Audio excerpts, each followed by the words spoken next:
Bill is back, people.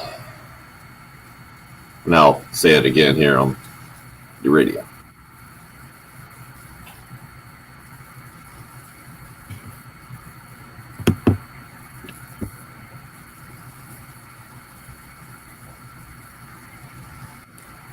He's back. We missed Bill the last couple of days. I would say, from what I've seen so far, in about 3 minutes of our pre-production meeting, I'd go 65% or so, Bill, 70%. You feel like you're somewhere in there? Yeah, we're getting there. It's I think I kind of laughed. It was last Friday during the show, the live stream. I felt so bad. I kept laying down on the floor off to my left in between breaks, and I figured, well, we're doing the show from the house. I mean, how difficult is it to just get up and sit here and talk? It's not like I had to drive down to the studio early in the morning. So thinking about like one point in the 7 o'clock hour, Patrick's like, "What's wrong with Bill? He hadn't been on any of the live stream in break." I was like, well, I think I'm dying, and I didn't say that out loud. But I after the show, I ended up sleeping for a few hours and went and got tested. COVID ended up being negative, but I've developed quite an infection. I've done quite a number on myself, so we're fighting it. We'll be all right. Like I said, I'm sitting here.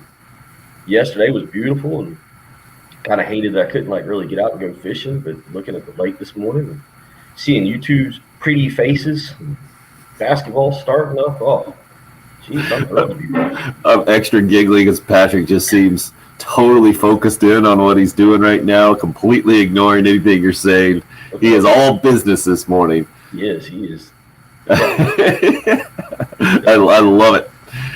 Some of you are a little more sensitive to Bill's needs there. Chris hits us up on Facebook Live. Morning, guys. Who's that guy up in the right-hand corner? LOL. KT says, welcome back, Bill. Jason, welcome back, Bill. So we're definitely glad to have you back. I think that's what they mean. We're good. Yeah, I don't know how you guys have done the last 2 days, but I'm sure it's been quite entertaining radio and plenty to discuss. Fun. It was I was in bed all weekend. I never left my bed, so watched a ton of sports, and told you got into almost all of Bay Hill, and then Sunday watching South Carolina baseball, flipping over to South Carolina women's basketball, and then wrapping up with Bay Hill, and lo and behold, even got into NASCAR before wrapping Sunday night up with Despicable Me 3. And have gone through so many sports that I've been on a Bob's Burgers binge for, I think, the last 24 hours. Got to balance it out. Well done, Craig. And Michael also weighing in this morning on the live video stream. They're doing the Facebook Live deal. That live video stream sponsored by Buford Lending. And I know Craig says he's making sure you have to be back for Friday's golf tournament so you can lead the team. So I'm trying to take a few days off here. It's tough. Skip the soccer game on Sunday. It wasn't out there, and for that, Boston skipped a practice. So yeah, it's a dream of just sitting and watching, being able to binge watch something. I don't do it well, and plus not feeling well on top of it. But there's definitely been a lot of sports watching over the weekend. Well, let's get into it a little bit. It was a weekend of winning, like you talked about, for the Gamecocks on the baseball field. USC women's basketball, 6 out of 7 now at the SEC tournament. Carolina baseball goes into tonight's game at the Citadel, 10-0 on the season, ranked as high as number 5. And maybe some of you aren't too impressed because it's a 10-game stretch that doesn't include any SEC opponents, doesn't include a marquee opponent like Texas will be this weekend. It did include a couple of back-to-back wins against Clemson. And it's a Clemson team now that is struggling mightily. Last night, USC Upstate beats Clemson 12-2. USC Upstate stays undefeated. Clemson now drops to 5-5 on the year after losing a series to Notre Dame over the weekend. What do you make of, Bill, both the Gamecocks' dominating pitching performance over the weekend where they give up a total of 1 run to Mercer and improve to 10-0? Also, on the flip side of that, what's happened to Clemson now since those really close games did not go their way and things have started to go south for them? Yeah, it's baseball, and it seems like no sport is more reliant on confidence and momentum than baseball, and you've seen that. South Carolina, Somebody asked me that over the weekend. Like, is South Carolina as good, or is the competition that bad? And I said, well, even in years past, you've seen South Carolina lose a game here or there. Would we be praising this team and talking about how good they are, and if they're back, if they were 8-2, probably so. If they dropped a game, if a game doesn't go their way, one or two doesn't go their way, if they split the Clemson weekend and drop a game somewhere else along the way to Dayton, or had they lost that Mercer game, excuse me, we're sitting here and they're 8-2. Yeah, we'll probably still be talking about how this is a really good baseball team. But to win 10 the way they have, I think, in a bunch of different ways, whether it's with the bats or with the arms, shows me that they are a really good baseball team. However, and I said it last week, look at the schedule, man. I mean, there's just Texas, Vanderbilt, Florida. I mean, the margin for error is so slim that they could be a good team and over those 9 games be 5-4. And I think you've got to take that as having an above 500 record in those 9 games being extreme success, right? I wouldn't go with extreme success, but maybe successful. Also depends on how those games go, right? Two of those would be on the road. I mean, you're talking about if you come out of the next 9 games at 5-4, and that's not counting the midweek games, but the big time games with a winning record, and given that 2 of them are on the road, that means you've won 2 of the 3 series. I think right now you're really ecstatic with where this baseball team is, if that's where we're at in 3 weeks. Yeah, you start doing the math, because I was doing the math the other way. Mercer had come in being one of the most consistently good programs in college baseball. 35-plus wins the last 10 full seasons. Only 3 other programs have done that: LSU, Vandy, and Florida State, I believe. And they're 3-7 after getting swept by Carolina. And if they're going to win 35 games, by my math, they only had 46 left, and they got to win 32 of them. Just shows you the other side of that thing. If you get off to a bad start, man, you really put yourself behind the 8 ball. I feel like that's a Gamecock basketball conversation we've had a million times with non-conference slip-ups through the years. But the opposite is true as well. Now, for Carolina baseball, ranked as high as number 5 in the country at a perfect 10-0, giving themselves a little wiggle room, and they certainly need it. You're right, Bill, with that schedule they're about to embark on. And a win tonight down in Charleston certainly would be helpful to head into the Texas series 11-0. They'll be heading out to Austin Thursday morning, and that'll be something that we just never seen before, a Carolina series at Texas, and it will be interesting to see how that goes. But again, the flip side right now, it shows me how thin the line is in college baseball, because Clemson gave Carolina everything they wanted and then some, in pushing them to extra innings in game number 1, and then the bottom of the 9th walk-off win in game number 2, and now they've turned around and lost their ACC series to Notre Dame over the weekend, and they got pounded by USC Upstate last night 12-2. And again, Upstate, one of the hottest teams in the country as well right now. 803-404-6100 is the number. Bill, yesterday's big NFL news, or maybe it was the day before's big NFL news, the big NFL news we were talking about on yesterday's show was all about Dak Prescott and him signing the 4-year, $160 million deal. I was out at baseball practice with my kids last night. One of the other kids' dads was a Cowboys fan. He said, yeah, I don't know about all that. Not really a huge fan. Billy hits us up this morning on the Cool Care Heating and Air text line, says, I would like to say welcome back, Bill. I haven't weighed in on this yet, but as a Steelers fan, I love what Dallas has done with Dak Prescott. What you ask me is how many years, how many playoff wins they've been to with Dak as the quarterback, how far they're going in the playoffs, how many full seasons he's played, that is. Like I said, that's how a Steelers fan looks at it. Way to go, Cowboys. Great move. Thank you. What'd you make of Dak Prescott signing the $160 million deal? And that got us into the conversation, Bill, because he's a Mississippi State guy.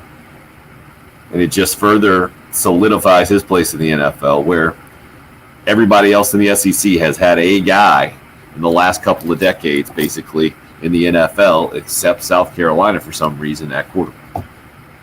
Well, for the Cowboys, I mean, again, it's the push we've talked about. That the window is now to win the Super Bowl. You've spent the money on Ezekiel Elliott. You spent the money on Dak. You've got the wide receivers.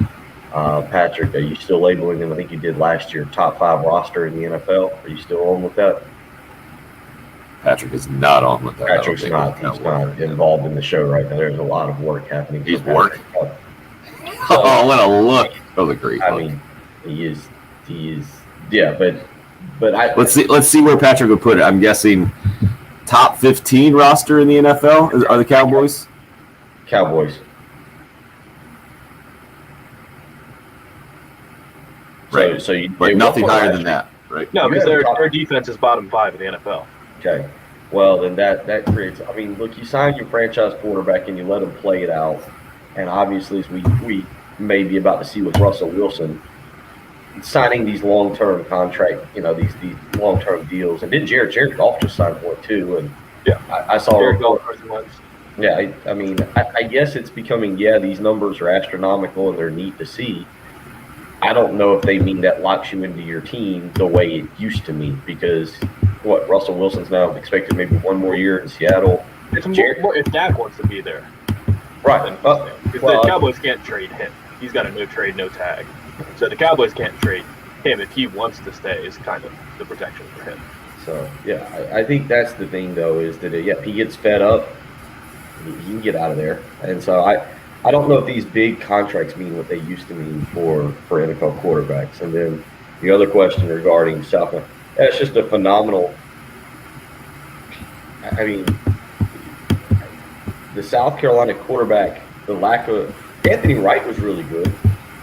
I mean, but South Carolina doesn't feel like there's any credit for that. And again, he wasn't a big time, long time starter. He was just in the league, right? He wasn't really good. He played 31 games, threw 20 picks and 25 picks and 20 touchdowns. He had a long NFL career, is what Bill's saying. I was going to say 11 years. I'm with you on third. I mean, wasn't it 11 years? Am I wrong on that? But 11 something years like that. Is the number. That sounds long. It was like, no, his career. He was in the league a long time. 99 to 07. Okay. So there you go, 8 years. But I mean, still, that's as you said, 31 games in 8 years is right under 4 games a year. But I think that's basically South Carolina's quarter. Dan Reeves. Now a quarterback. He was a running back. Oh, wow. Okay. So, there you go. Let's check out on that. It's pretty crazy. Well, we just went through the list of the top of our heads from an SEC perspective. And there are guys everywhere around the SEC, and then we tried to go elsewhere, expand the conversation. We got to Georgia Tech yesterday as maybe the best comparison of a relatively big-time program in college football that just hasn't had an NFL quarterback or much success from that standpoint. And it's kind of an odd conversation because they ran the option for as many years as they did under Paul Johnson, and you weren't going to get an option quarterback in the NFL. But it looks like that put Bill maybe in a sad mood this morning. So we'll move on from that. 803-404-6100. I don't think I have it in me to ramp up and get fired up. So there's no need to try. Oh, famous last words. TJ just hit us up on the Facebook live stream. Says, good morning, guys. Gamecock baseball's in a good place right now. Love it. Spurs up. So talking about their undefeated start going into tonight's game against the Citadel. That's a 6 o'clock first pitch tonight, by the way. And we'll have coverage starting at 5:45 right here at 107.5 The Game, on 107.5 The Game a little later on today. But another team was undefeated going into a game last night that is in a much different spot on its schedule. You could also have heard that one right here on 107.5 The Game, by the way. We had the Westwood One broadcast of the West Coast Conference Championship, Gonzaga and BYU. BYU is a pretty good team. I didn't realize they were 20-5 going into that game last night, and gave Gonzaga a good one. But it was the Bulldogs, the Zags, pulling out a 10-point win to stay perfect going into the NCAA tournament. I think they became the 7th team to punch its ticket. Got a couple of teams from North Carolina and Appalachian State and UNC Greensboro. Winthrop punched its ticket a few days ago as well. Some of the early entries into this year's field of 68. Bill, what do you make of this ridiculous run Gonzaga's been on? and now headed into the tournament undefeated? I've seen Gonzaga do this. It feels like for a while. The huge difference here now is Gonzaga feels like the hunter. They feel like the huntee. I'm sorry, the hunted, whatever. They feel like the big dog. They feel like the cream of the crop. That's kind of the crazy thing. Like I've seen Gonzaga with really good basketball teams roll through their conference and usually beat St. Mary's or whatever in the finals. Yep. It feels like that's a yearly tradition to stay up and watch that game on Monday or Tuesday night.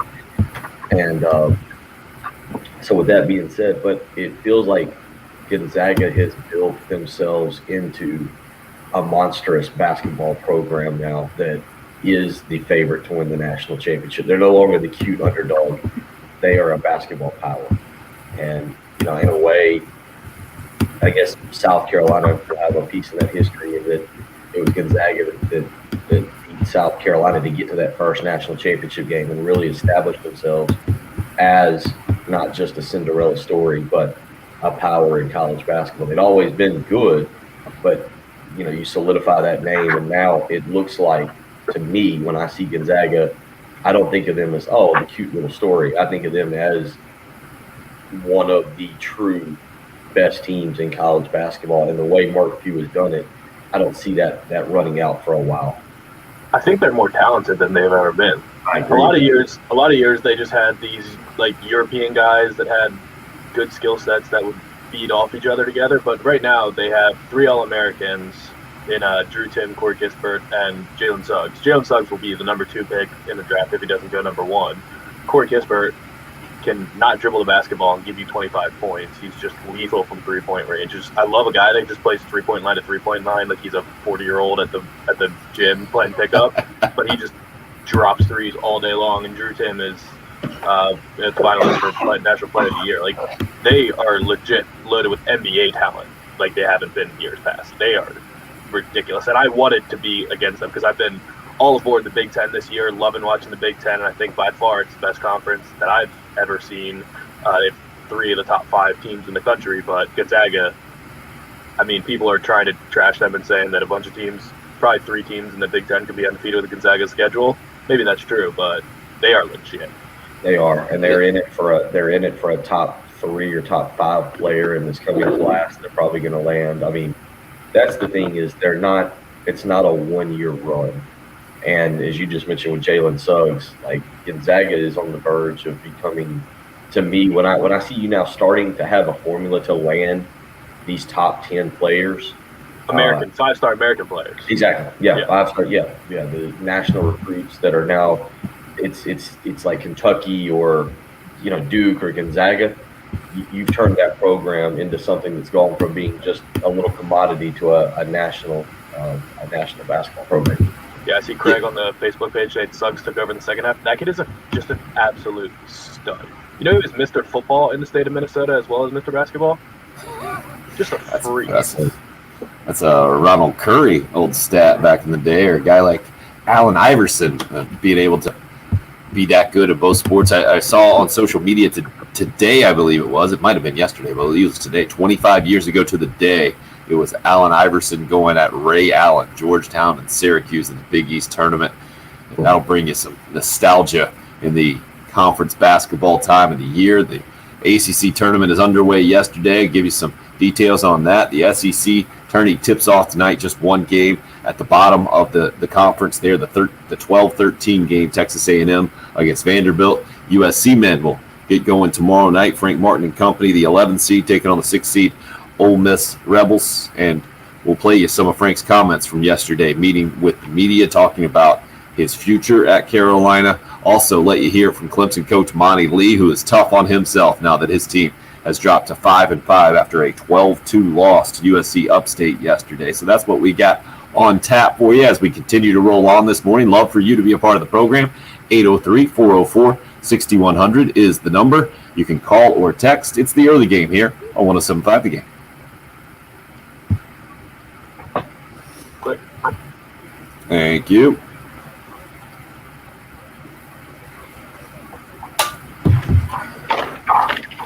All right, Bill, you made it through the first part.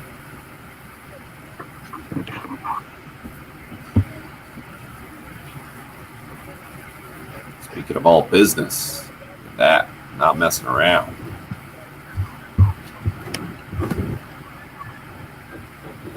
Well, sitting here trying to enjoy the sun, the sunrise, do a little sports talk radio. It's quite enjoyable having a cup of coffee, even when you're saving money on your monthly mortgage payment. That makes it even more enjoyable. You can do that right now. Don't wait around. Get in touch with Jacob Crowder, the mortgage guru with First Palmetto Bank. Give him a phone call this morning, 803-719-1005. You can email him the letter J, Crowder, CROWDER at firstpalmetto.com. Jacob's been helping families in the Midlands forever. He's a mortgage guru.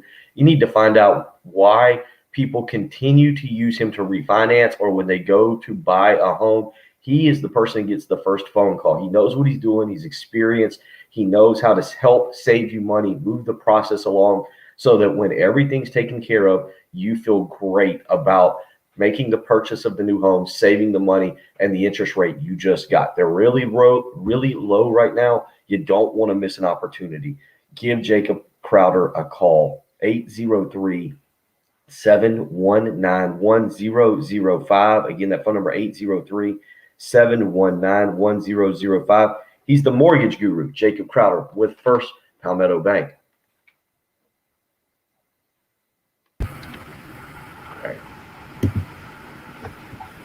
All right, let me go get the kids up. I don't know. Tim, I don't know if you looked in the little private chat. I got some notes, and I'll be right back.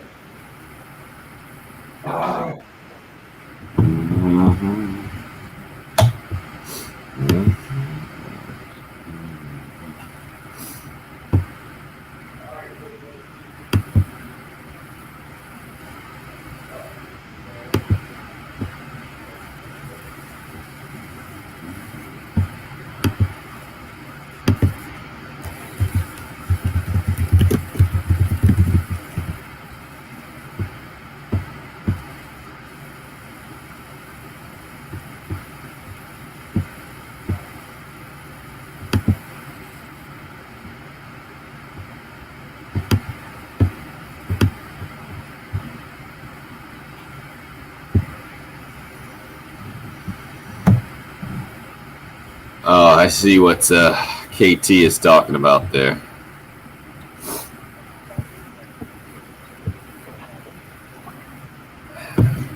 Yeah. I don't think anyone is taking it seriously, though. So the dude said that the high school coach said that Georgia, along with Alabama, is paying players $90 to $100,000, and Nick Chubb specifically got $180,000 to come back for his senior season. Yeah, but that coach has also been fired for embezzling money from Valdosta, so nobody's taking anything so seriously. Man, when you come out and say stuff like that, you better have some evidence.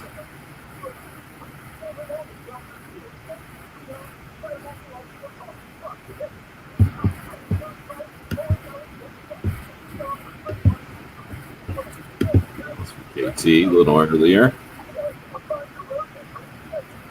I'm with you, Craig. It was nice of BYU to at least make it interesting. Yeah, the fact that Andrew Nebhard played all 40 minutes and he single-handedly beat Carolina when he played in Columbia a couple of years ago. And he didn't even mention him in their top 3 players. Because he's not one of them. It's crazy. But he has been closing games. He just comes off the bench and then closes.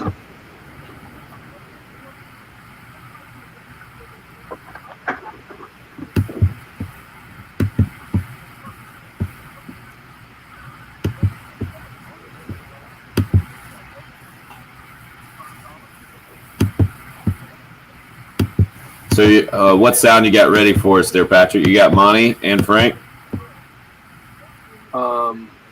Yeah. It wasn't. Don't sound so confident there. Yeah, no, I got money, and I got 2 Frank things. I don't know. I just said Franklin.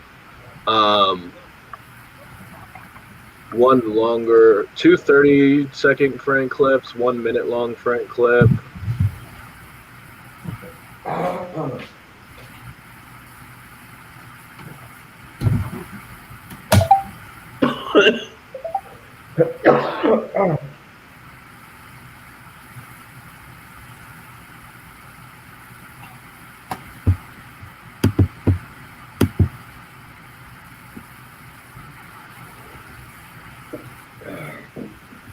that's the first time I've had coffee since Thursday. Patrick, that's good on those times. We've got to do those makeups. Trust me, I've heard from Josh plenty. I thought I was correct. I thought Dan Reeves played quarterback at Carolina. He just didn't play it in the NFL. He's definitely listed as a running back from the NFL standpoint. Let me do more research here. You'll have to forgive me if I don't take Jan's word as gospel there. He did get a shout out from Skylar Meade the other day. Oh, did he now? Early years college career. Yep, 3-year starter at quarterback at Carolina. But then, oh wow, signed with the Cowboys to play safety, later moved to halfback. There you go. We got it all straight. So we were both correct, I believe, there. About that.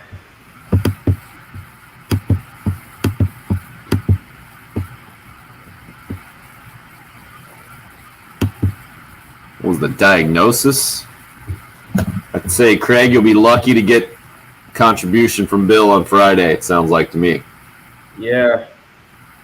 We'll see. I mean, I do feel right now the problem is my chest.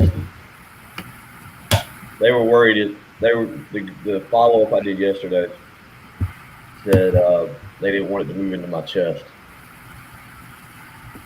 I think it's moved into my chest.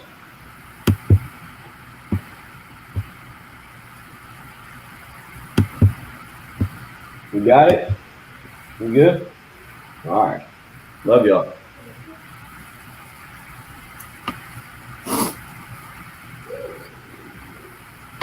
Patrick, let's start with Monty Lee coming back, and then we'll play a Frank after that. Cool? Not back-to-back. I'll make it obvious when we want to hear from Frank. Thank you. We're back.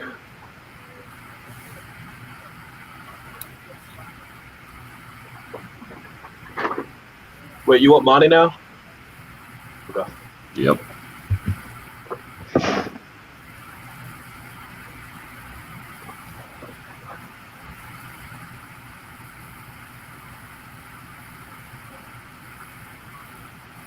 We're working on everything that I can think of to try to get our guys in the right frame of mind and fundamentally sound. And it's just nothing's working right now. Our kids are fighting. Our kids are feeling it. They know that things haven't gone well for us, and they're struggling. I'm struggling. Former Gamecock assistant under Ray Tanner. That's Clemson coach Monty Lee. After a 12-2 loss last night to USC Upstate. Audio coach from ClemsonTigers.com. And pretty refreshing to hear a coach say that. I guess maybe some might find that to be coach speak, but I found that listening to the entirety of Monty's comments last night really interesting, especially from the Gamecock perspective and the reputation build that Jack Leggett had of maybe being a little wound too tight, and his team, his program not being able to shine in the biggest of moments when the lights were the brightest, like the Gamecocks did with a couple of wins against Clemson out in Omaha, especially, and obviously the national championships for Ray Tanner and company a decade or so ago. But interesting to hear him because it's a young team there. We saw it when Clemson played Carolina in those two games. They had a bunch of freshmen in the lineup, and they're talented. They gave Carolina everything they wanted with a couple of walk-off wins from Andrew Eister. But since then, they dropped the series to Notre Dame over the weekend. Last night, a 12-2 loss to an undefeated USC Upstate team. And Clemson now 5-5 through its first 10 games, while Carolina is the perfect 10-0. What'd you think of what you heard from Monty Lee there, Bill? Yeah, I mean, you go through struggles, and again, I said I don't think Clemson is a bad baseball team. I think obviously they've got to find their footing, but to me, maybe more importantly, they've got to find their confidence. I know a lot of Clemson fans were pointing out maybe some injuries. They were quick to point out injuries after the South Carolina Clemson series and say, "Well, we don't have this guy, that guy." Well, that's part of baseball. And to be honest, in this particular year,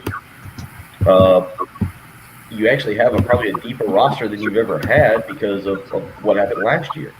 So you need to kind of take advantage of the deeper roster. We'll see if Clemson's able to do that, but it's a long season. South Carolina fans have seen that a few different times. And can you turn it around this weekend and get going? And can you build upon some momentum getting into the month of April and build into the month of April? Again, it's a long season. These two teams, you look at what South Carolina's going to have to deal with in the SEC, and even this weekend in Texas, and you look at what Clemson will deal with in the ACC, and I mean, it's not inconceivable these two teams are opposite ends of the spectrum when we get to mid-May. It's just, to me, that's the way baseball is. It's a weird sport, and that's why trying to dissect a 10-0 start for South Carolina is it competition or are they actually really good? It's both. It's a combination of things, but things can change very quickly on you in the sport. So at the beginning of the baseball season, at the end of college basketball season, Frank Martin, the Carolina coach, meeting with the media a couple of days ahead of tipping off the SEC tournament.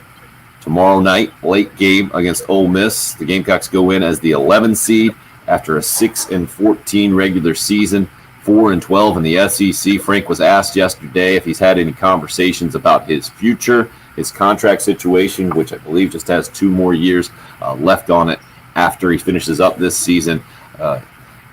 Interesting response, I think, to say the least. Here's part of it from Frank yesterday.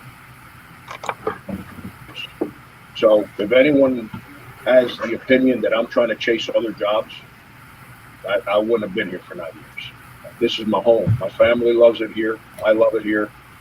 We've lived here for 9 years. So, we're.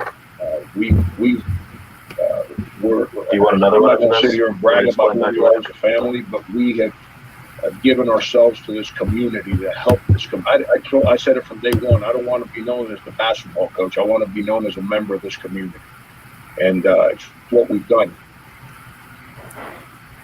And also, Frank went on to point out how many games they had won in the SEC, the third most in the last 5 years coming into this season, and really went on for several minutes, I think, kind of laying out his thought process of where the program is at, and then how he doesn't talk about contracts in the middle of the season, how he's been here before. I think it was after year number 3 when he had 2 years left on his deal, and no one had come to him at that point, and they came to a new deal.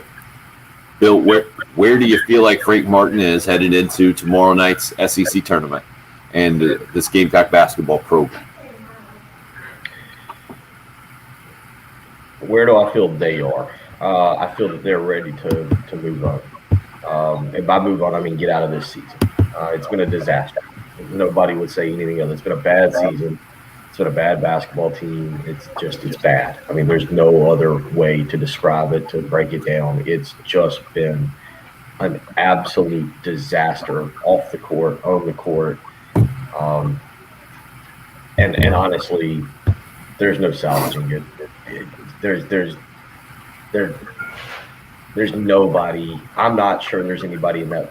There's few people even in that locker room that think that they can make a run. That's the kind of vibe I get from this basketball team. I get a team that just is ready to call it a day.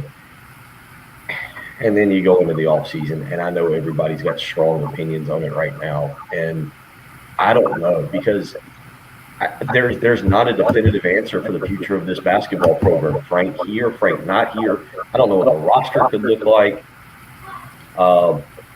There's so many unknowns about this basketball program. I don't think it's as bad as some people are making it out to be. I also don't know if it's just as simple as saying, hey, this is a throwaway year because of COVID. It's neither of those. I can almost guarantee you that it's not just an easily fixable situation. and I also don't think that it's as bad as some people are trying to. I've seen South Carolina basketball be really, really bad, much worse than this. So I don't know, Tim. We just are going to have to let this play out with Frank and the university and the roster itself, and see where we stand in mid-April. I think is the best I can say, because I have zero clue. I wish people would leave Frank alone, KT says on the Facebook live stream chat there. Feel free to join us on Facebook, YouTube, Twitter as well. Station handle at 1075 The Game. Patrick, when you hear Frank Martin talking about his future and giving his perspective like that, talking about the program, what does it? Where are you at with that? What opinion do you come to? It's hard. It's complicated. I mean, he goes basically for 7 or 8 minutes talking about how hard it was to get this thing started and where we were to begin with, and his first 3 years, how there was just no talent and how we built this thing up. And he did say they were a postseason team last year, or would have been. I guess he's counting NIT because they didn't look like a postseason team. But I don't know. It's hard. He loves it here. I think he's a good coach. He's a good basketball coach. He's done as good a job as any. But I mean, he kind of brushes off saying one postseason. Well, I guess you can look at it that way. I mean, he kind of like brushed it off like sarcastically, but that is a problem. I mean, you have to do better than that.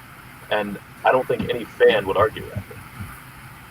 Well, it's one NCAA tournament appearance, right? Yeah. One NIT as well. So technically 2 postseason appearances. And this is year number 9. One of those years you didn't have the opportunity to do it. And then, so Bill, the hard part for me is that expectation conversation that we typically have with Gamecock football, because you only have 12 games and it's a lot easier to put a number on that, right? What's a fair expectation? Shane Beamer, we're probably going to have this conversation coming up in the upcoming months, maybe after spring football. What's a fair expectation for Shane Beamer to do in year number 1? Is it 6 wins? Some Gamecock fans probably say it's 8 wins. Others might say, hey, they just won 2 last year. Maybe it should be like 4 or 5. That's a different conversation for another day. Today's conversation is, what's a fair expectation for Gamecock basketball? I think, and this happens all the time, right? You become a victim of your own success. That Final Four run several years ago, I think, raised expectations from a lot of people who were dancing around in a fountain in 5 points like Patrick, and you're expected to build on that and then just become a perennial NCAA basketball tournament team. That hasn't happened, obviously, and I understand massive disappointment there. My question would be, do you honestly think another coach is going to make that happen? Because you and I have been around Gamecock basketball for multiple decades, and we've seen it. It hasn't happened. Certainly that Final Four run hasn't happened. We've seen a lot of years like this year. What we hadn't seen is that 5-year stretch before where the Gamecocks had won the 3rd most SEC games out there and sustained success, but not still at the level that one of the highest paid coaches in the country, its fan base, is satisfied with. Is that a fair way to put it? Yeah, I mean, you're right. To me, it's not a Frank Martin question. It's a South Carolina basketball program question. What is the issue here? I mean, it's not it's 45 years you've had 5 NCAA tournament appearances. Eddie Fogler South Carolina hasn't had bad coaches. I mean, that's why it's one thing if you just hire a string of Steve Newtons. You just keep hiring a Steve Newton after a Steve Newton. Eddie Fogler was 45 years old and was well respected when he came to South Carolina. And Eddie Fogler had 2 or 3, I guess 4 good years. 3 good years. And he got back to the NIT at the end. But look at the drop off. Look how significant the drop off was after the 2 SEC big runs that gave you nothing in the NCAA tournament. Say what you want about Dave Odom. South Carolina hired him on the backside of his career. They didn't get him in his prime. But Dave Odom was a well-respected basketball coach. Was a guy who, always, is still well respected. It wasn't some bum off the street. It was a guy with a long tradition of winning basketball games, and yet he produced a singular NCAA tournament. And really, for Dave Odom, that NCAA tournament was built with Eddie Fogler's players. Rolando Howe, Mike Boynton, guys that Fogler brought in at the very end. So then you get Darren Horn, and Darren Horn has 1 year, 21-10, that they can't even get into the NCAA tournament. But now you get to Frank Martin. The question is South Carolina basketball to me. What is the issue here? What is it that holds South Carolina back? Because I can tell you, Frank Martin probably can lead. I don't think he can go get $3 million anywhere else, but I think he can go get another good job. I think he can walk out of here and get a decent job. I don't think he can get $3 million. But the question becomes, what's the issue with this place? Why has South Carolina basketball been this way for 45 years through multiple different coaches? Steven says, doesn't matter if the expectations are fair or not. If we continually miss the tournament, the seats will remain empty and Frank will be gone. I think that's a relatively fair way to put it, and pretty obvious. If you keep missing the NCAA tournament, it's difficult to get positive momentum, and fans go into the difficult part for me is, well, all seats everywhere were empty this year, and how does this year kind of mesh with the equation that is a program typically? Clearly, a lot of programs have overcome the challenges this year, and also clearly the unique challenges of this year hit the Gamecock basketball program a lot harder than most other programs out there. We'll continue to discuss as we roll on this morning. It's a 3-hour show. We're here until 9, 803-404-6100. If you would like to call or text, hit us up on the video stream as well. Facebook, YouTube, live on Twitter, the station handle at 1075 The Game. It's the early game here on 1075 The Game.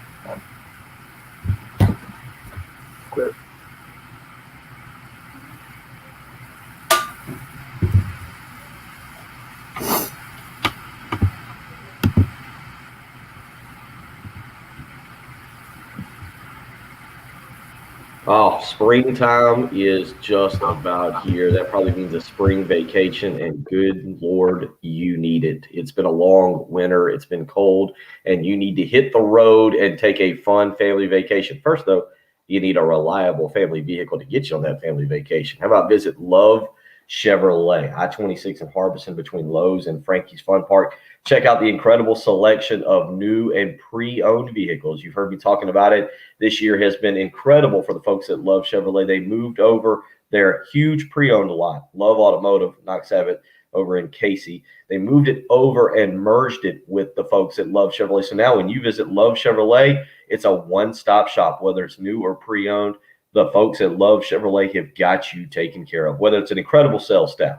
Josh is out there. Michael Corley's out there. The whole team, they're phenomenal. They're going to take care of you. They're going to make sure you feel comfortable with the purchase you make.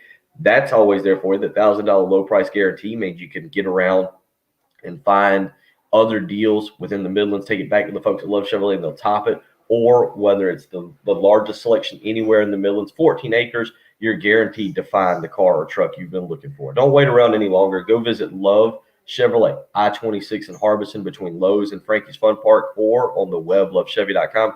Get out to Love Chevrolet and find new roads.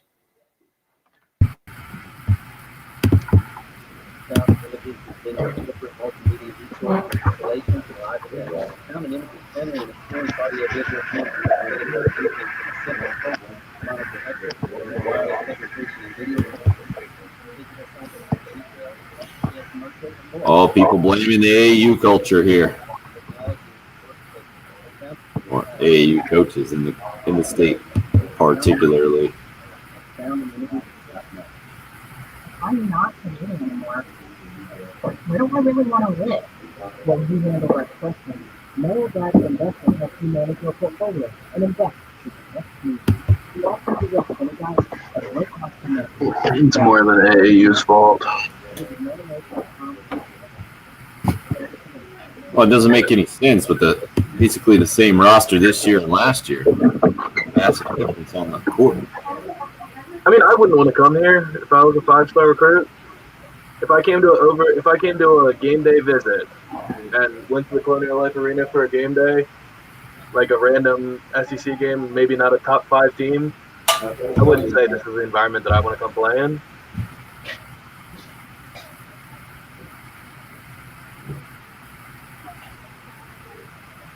But you came here without being recruited at all, Patrick. Yeah, I came here because of football. I would come to Williams-Brice Stadium for a football game and say, yeah, this is where I want to play. This is electric. CLA is never electric unless it's a number 1 team in town. Unless it's an elite Kentucky team or when Tennessee was number 1.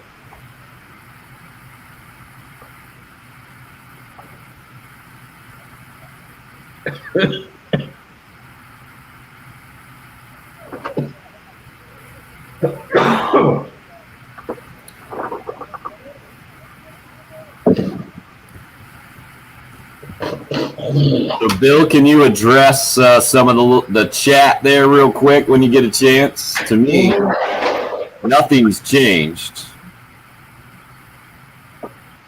I think the fact was that PJ Dozier had the family connections, and Frank was able to convince Sindarius Thornwell to come to Carolina.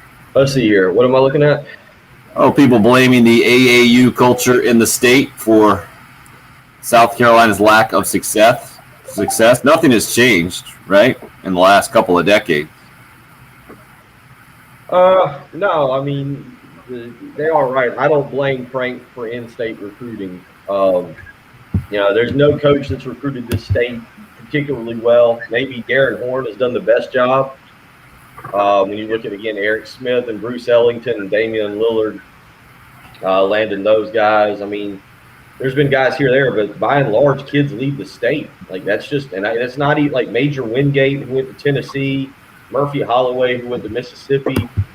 It's just been an ongoing thing through the years. This isn't a Frank Martin thing. And so, you know, a coaching change doesn't change that, I think. So, because your question was, what's wrong with Gamecock basketball?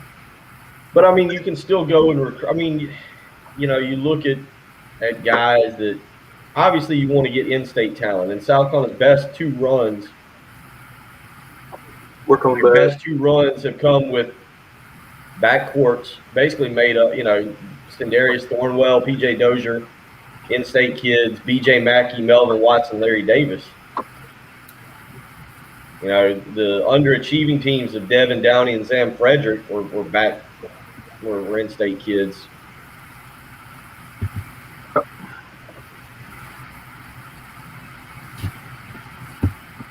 What's wrong with Gamecock basketball, I think, is the conversation or the specific question that came up in the last segment after listening to some Frank Martin comments.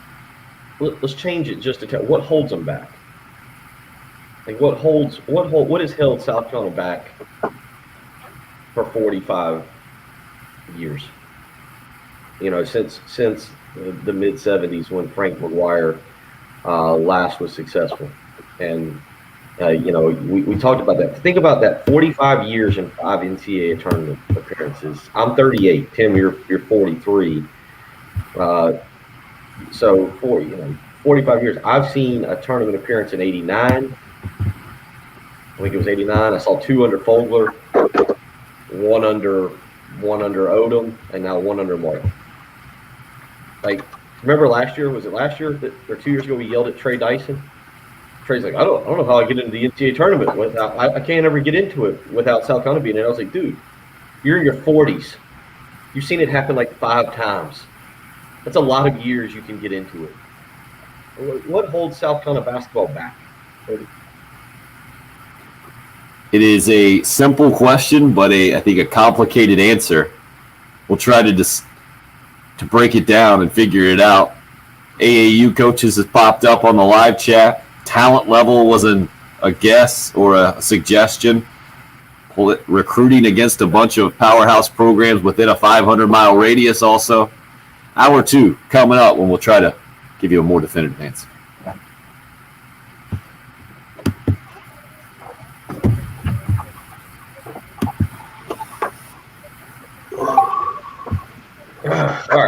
some orange juice here or something.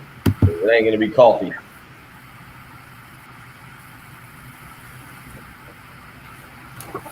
Did anybody watch the Meghan and Harry Oprah interview? No. The fact that you used them as just first names is hilarious to me. What? I don't know. Meghan and Harry.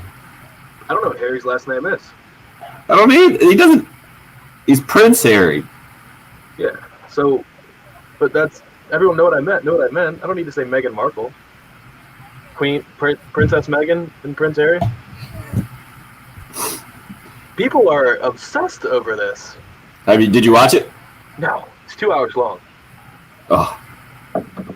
But they're obsessed because the only reason I know this is from social media, right? Oh, Craig watched it. Maybe he can explain to us. Bill said, Patrick, please don't. Hey, Bill, you don't have to listen to me. All right, you can complain about the radio, what we talk about, and you can't complain about the content of the live video stream too, Bill. Just log off, man. There's the video. It's really dividing people. It's crazy, and I don't even fully know what's going on. But like Piers Morgan got kicked off it, or I don't know if he got canned or he quit. Yeah, did you see what happened? Did you see what he did? Yeah, he walked off. Yeah, he walked off. And so now they fired him. But he had not a dating relationship, but he had a relationship. He wanted it to be. He wanted it to be a dating relationship. Yeah, so he's got like a huge grudge against her. Yeah. With who? He wanted to date Martha? Yeah. Okay. Back when he was in America on CNBC years ago. So what happened in this interview is it basically that I saw there was something about royal family concern about the children, and it was like racism, or basically is what they were, I think, hinting on. And so Prince Harry said, "I'm out. I'm separated from the family." Is that the deal? Yeah, but they all deny it too. Basically, two things. She says that Meghan Markle said she was so depressed and treated the way she was treated, she wanted to commit suicide, and I think they wouldn't get her help. And then one of the royal family, somebody made some comments about the race of their baby. But then Meghan Markle's dad did an interview yesterday and was like, well, maybe she would be better, she would be happier if she didn't bail on her real family and go expect love and care from a bunch of royals. Like, her dad's an insane person too. Like, they're all insane. Something that Meghan Markle said in the interview was like, I didn't know who Harry was. Like, I never Googled him or things like that. Like, I didn't know he was. It's like, yeah, I'm sure you didn't know who the prince was. And then apparently one of her friends from growing up was like, yeah, she targeted him from like day one. She wanted to be part of the royal family. So like the idea that she didn't know what she was getting into is hilarious. I watched because I was watching the golf. I was watching Bay Hill. Golf went off, and I was downstairs. I had it on upstairs. I came downstairs to get something to eat at 7 o'clock. So when I went back up at 8 o'clock Sunday night, it was just coming on. So I watched like the first 5 minutes of it. And the first 5 minutes is her talking about like the first meeting she's got to go have with the queen. Her what is it? Going to be her grandmother-in-law or whatever. And they're in the car and they're like, hey, you gotta, when you get there, you got to do a curtsy. And she's like, what is that? And they were like, a curtsy. And she's like, but I'm going to be her, daughter, granddaughter-in-law. Like, what? That's for regular common people, not me. And they're like, no, you have to do that too. And she's like, so we had to stop the car, get out, like go into a corner, and I had to learn to curtsy for like 5 minutes. She's like, I didn't know anything about being. I was like, all right, I can't watch this. What else is on? Harry is like completely whipped, it seems like. Oh yeah. Because half the interview was just her. He wasn't even there apparently, and then he's just like, yeah, what she said. Basically, like, the idea of it. He's the man though. Like there used to be he was in the Army or Air Force, the Royal Air Force or whatever it was. I don't know what branch, and then he was like known to just be a booze hound, and there was always videos of him partying in Vegas and like he seems like an awesome dude. He's not. You've got him and you've got his brother William, and William's like the one that does everything right and is like upstanding kid. Harry's the one who like literally is just yeah, I'm a prince, and you're gonna deal with it. Yeah. Like I have, like he literally is the made in America prince. His brother's gonna be the king, right? Yeah, I'm pretty sure at this point they're not giving anything to Harry. No, but like his older brother's next in line, right? When the queen William? dies. Yeah, Yeah. William is. Wait, is that the one married to Kate Middleton? Yeah. Okay. Who's Charles? Their dad? I think you're right. Which would make Diana their mom, right? Yeah, I know Diana was their mom, but I didn't know who. That's right. Man, it's interesting. I love how much people care. It's Correct me crazy. if I'm wrong, but I believe Prince Charles is their dad. And there's no way, I know Diana was good looking, but there's no way on God's green earth those two people conceived those two kids. Because Prince Charles looks like he climbed straight out from under a bridge in England.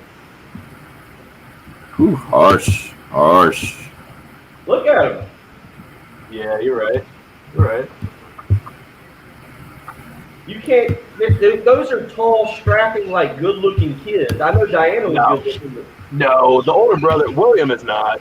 Harry's a good-looking lad, but Oh my gosh. You guys are breaking down who's more handsome. That's well, what I'm not saying that. Neither is George Clooney. I mean, neither of those boys are George Clooney or Matt Damon. But not nearly as dreamy. Is that what you're saying? yeah, Harry's a good-looking fella. What the heck league is Butler in?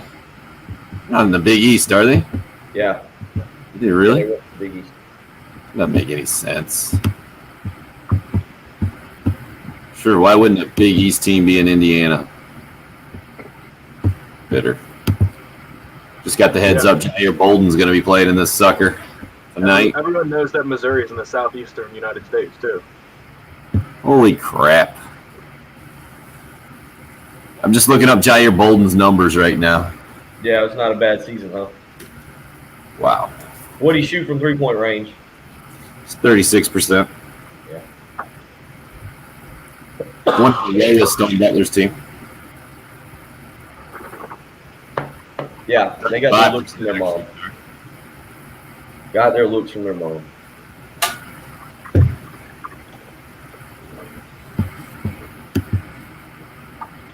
Ooh. All right, Bill Morgan, you're good now. I think we're good.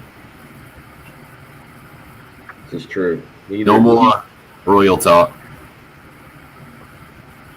I'm too good looking to fit in with that royal family. We'll get back into it in the next break.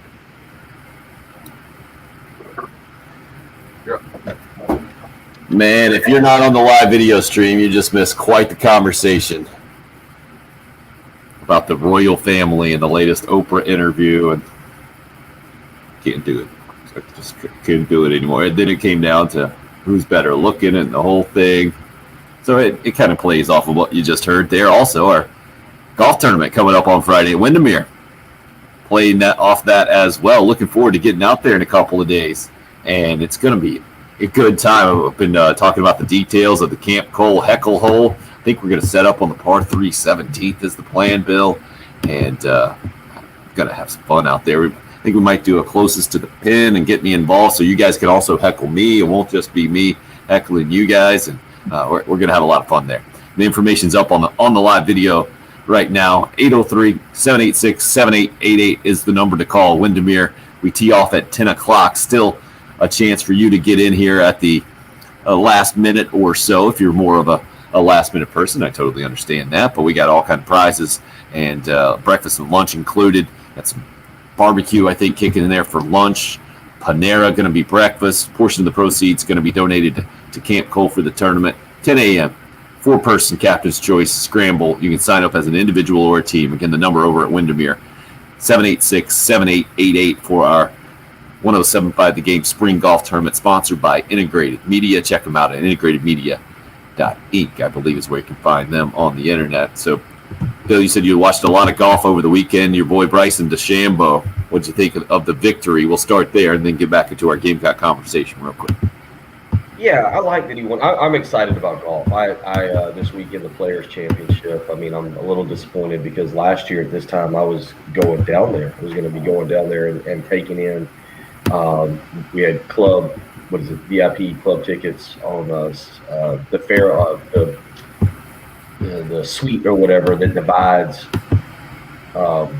16 and 18, and then you could walk out and you had to walk around the corner and go to 17, the par 3 was just around the corner.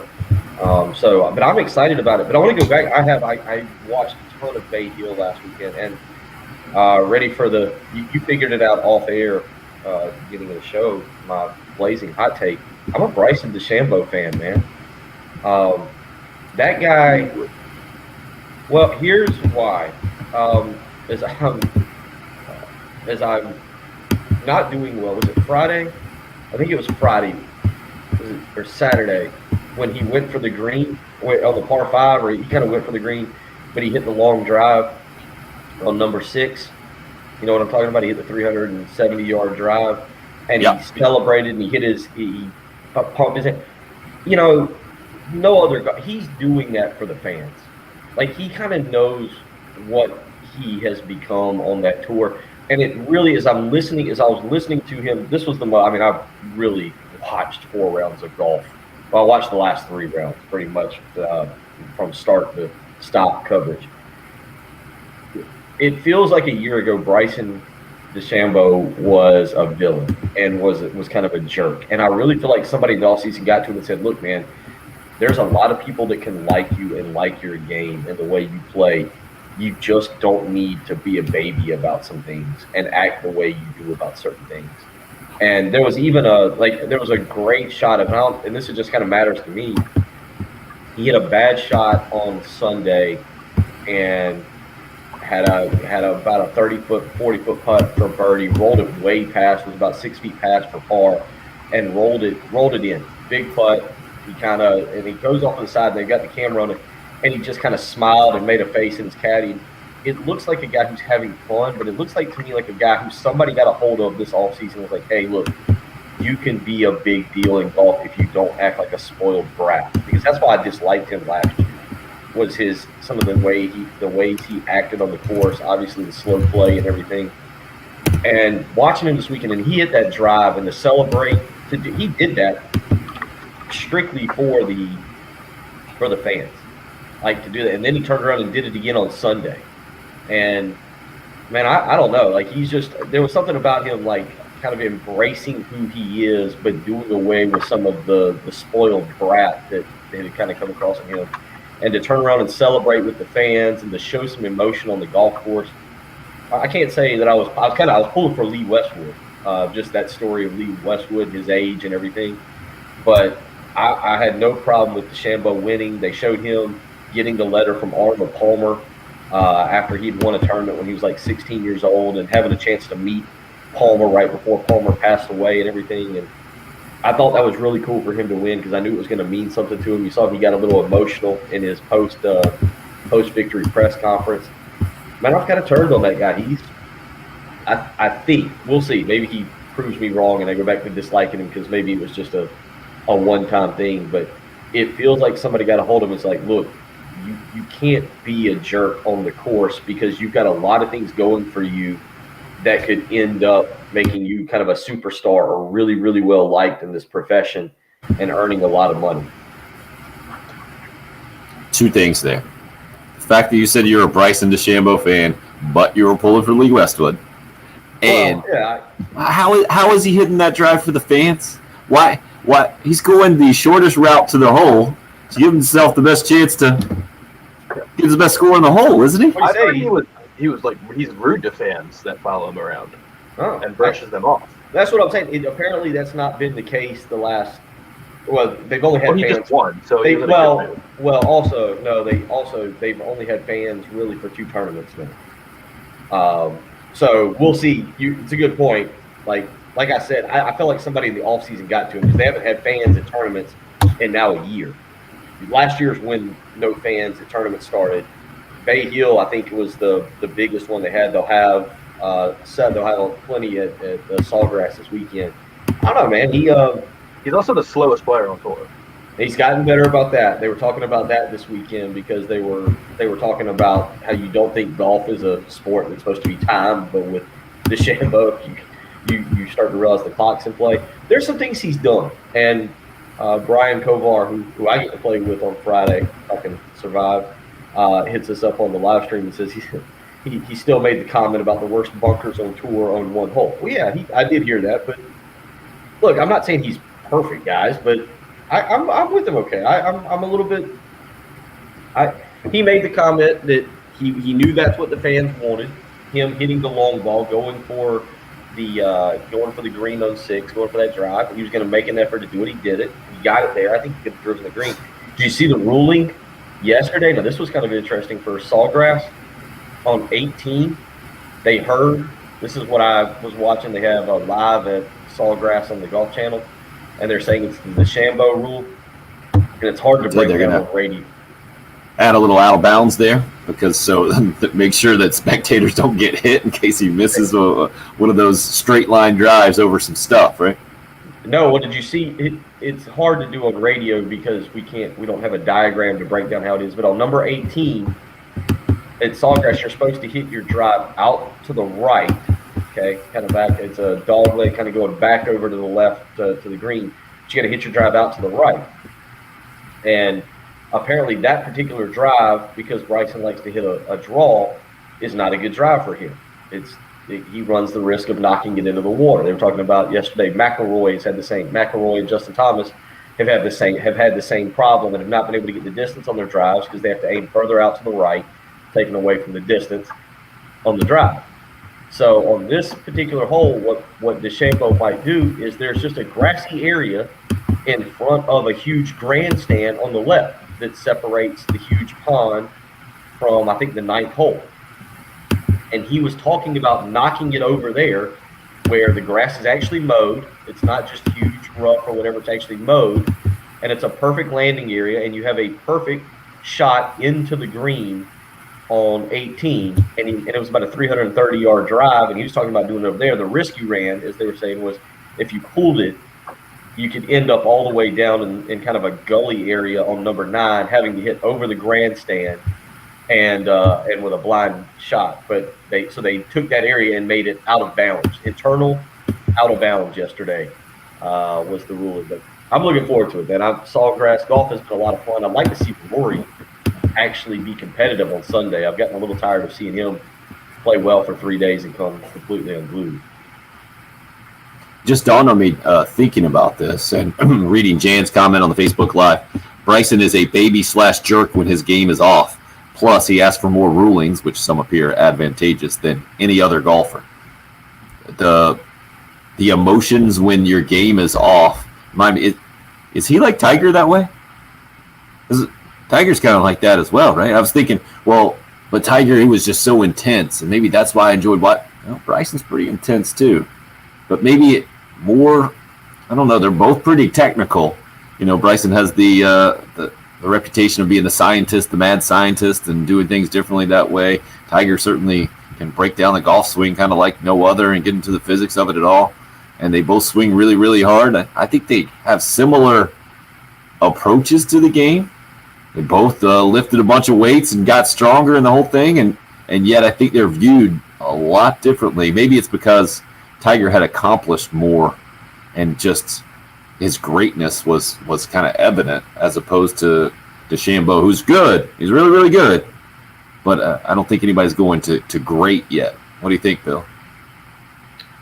No, I mean, Tiger was just such a phenomenon. I mean, and again, the tour was looking for somebody like a Tiger in the post Nicklaus days, post Arnie days. You had a bunch of interesting golfers. You had, at that time, you had Greg Norman, you had Nick Faldo, you had some other guys that were kind of doing their thing and were big names, but you were looking for the next big thing. It reminded me kind of, I guess if you could maybe compare it to the NBA post Jordan, when Jordan left and the NBA was looking for that next person, and then LeBron stepped in. I'm not saying that's what DeChambeau will be, but Tiger was a phenomenon completely all on his own. I mean, Tim, do you remember? I vividly remember the weekend of Tiger winning his first Masters. I VHS, the old VHS. I recorded the entire thing. Tiger shooting a 40 on the front nine on Thursday at Augusta, and then bouncing back and going in to dominate to win his first Masters. Like that, just incredible. The way he stormed the golf world, and then you don't have that. DeChambeau's still a kind of a freak show. He's a sideshow. He hits the ball really well. He's not. You saw it this weekend. He still makes a lot of fundamental mistakes, technical mistakes, and that'll catch up with him. We'll see this weekend as more guys. I know Koepka's pulled out this weekend. So you've got a lot of guys. The tour's really good right now. I enjoy watching. 803-404-6100, the number if you would like to weigh in. We'll get back into our Gamecock basketball discussion, play a little bit of Frank Martin's comments from yesterday, asked basically about his job security and his perspective on the future with himself and Gamecock basketball. That's coming up next. It's the early game here on 107.5 The Game.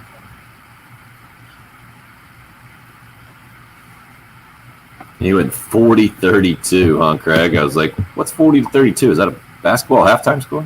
It took me a little while. It's quite the 72.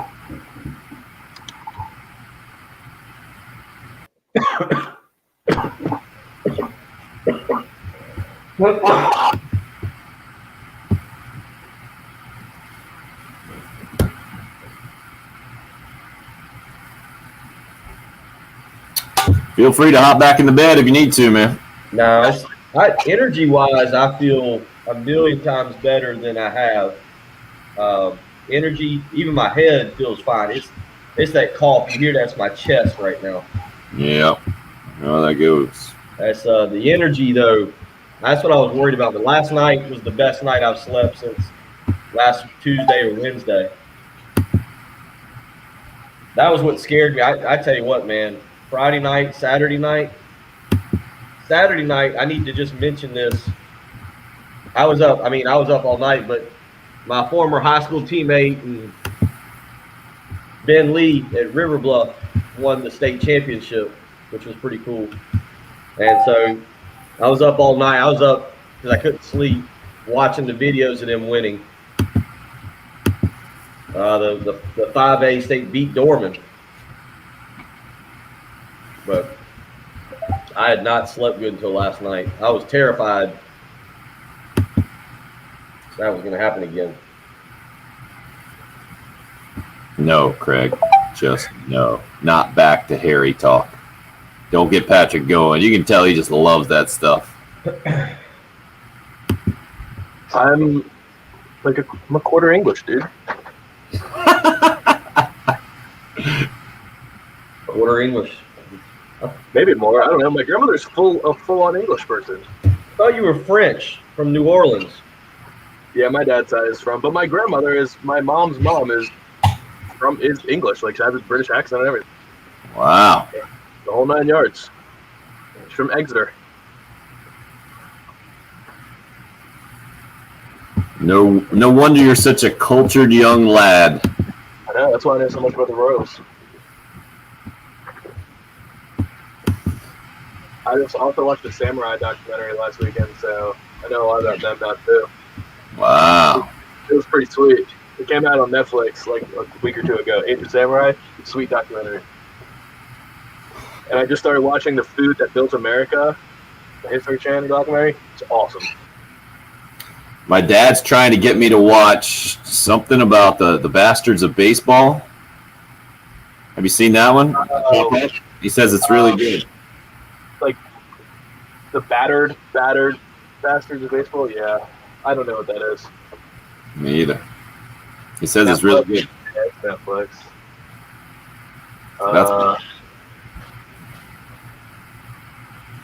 That's my next. I finished up Breaking Bad the other night. Oh, how was it? What did you think?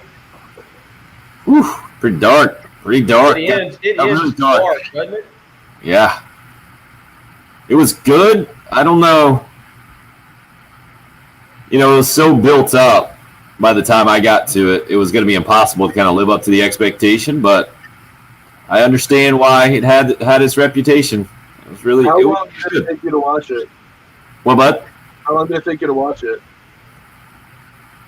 I don't know. Good question. 3 weeks, a month, something like that. I binged it way too quick. I was sick of it by the end. All right, coming back. Kids will take care of that for you. Peaky Blinders is unbelievable. Ford vs. Ferrari is a good movie, Kevin. Can we do Frank, please? The one that we didn't play earlier, Patrick? Yeah, I've got 3. I'll play the long one here. Oh, okay. Thank you.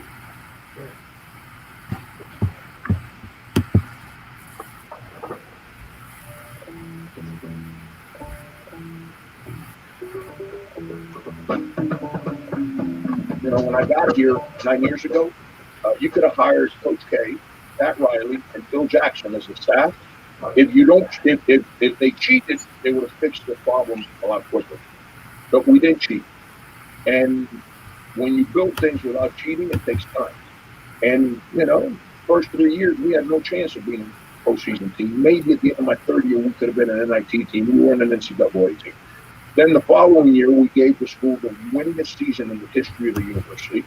Then the following year, just for the hell of it, we gave the school another record for number of wins. And, you know, I told you guys the other day, I don't need to explain a Final Four.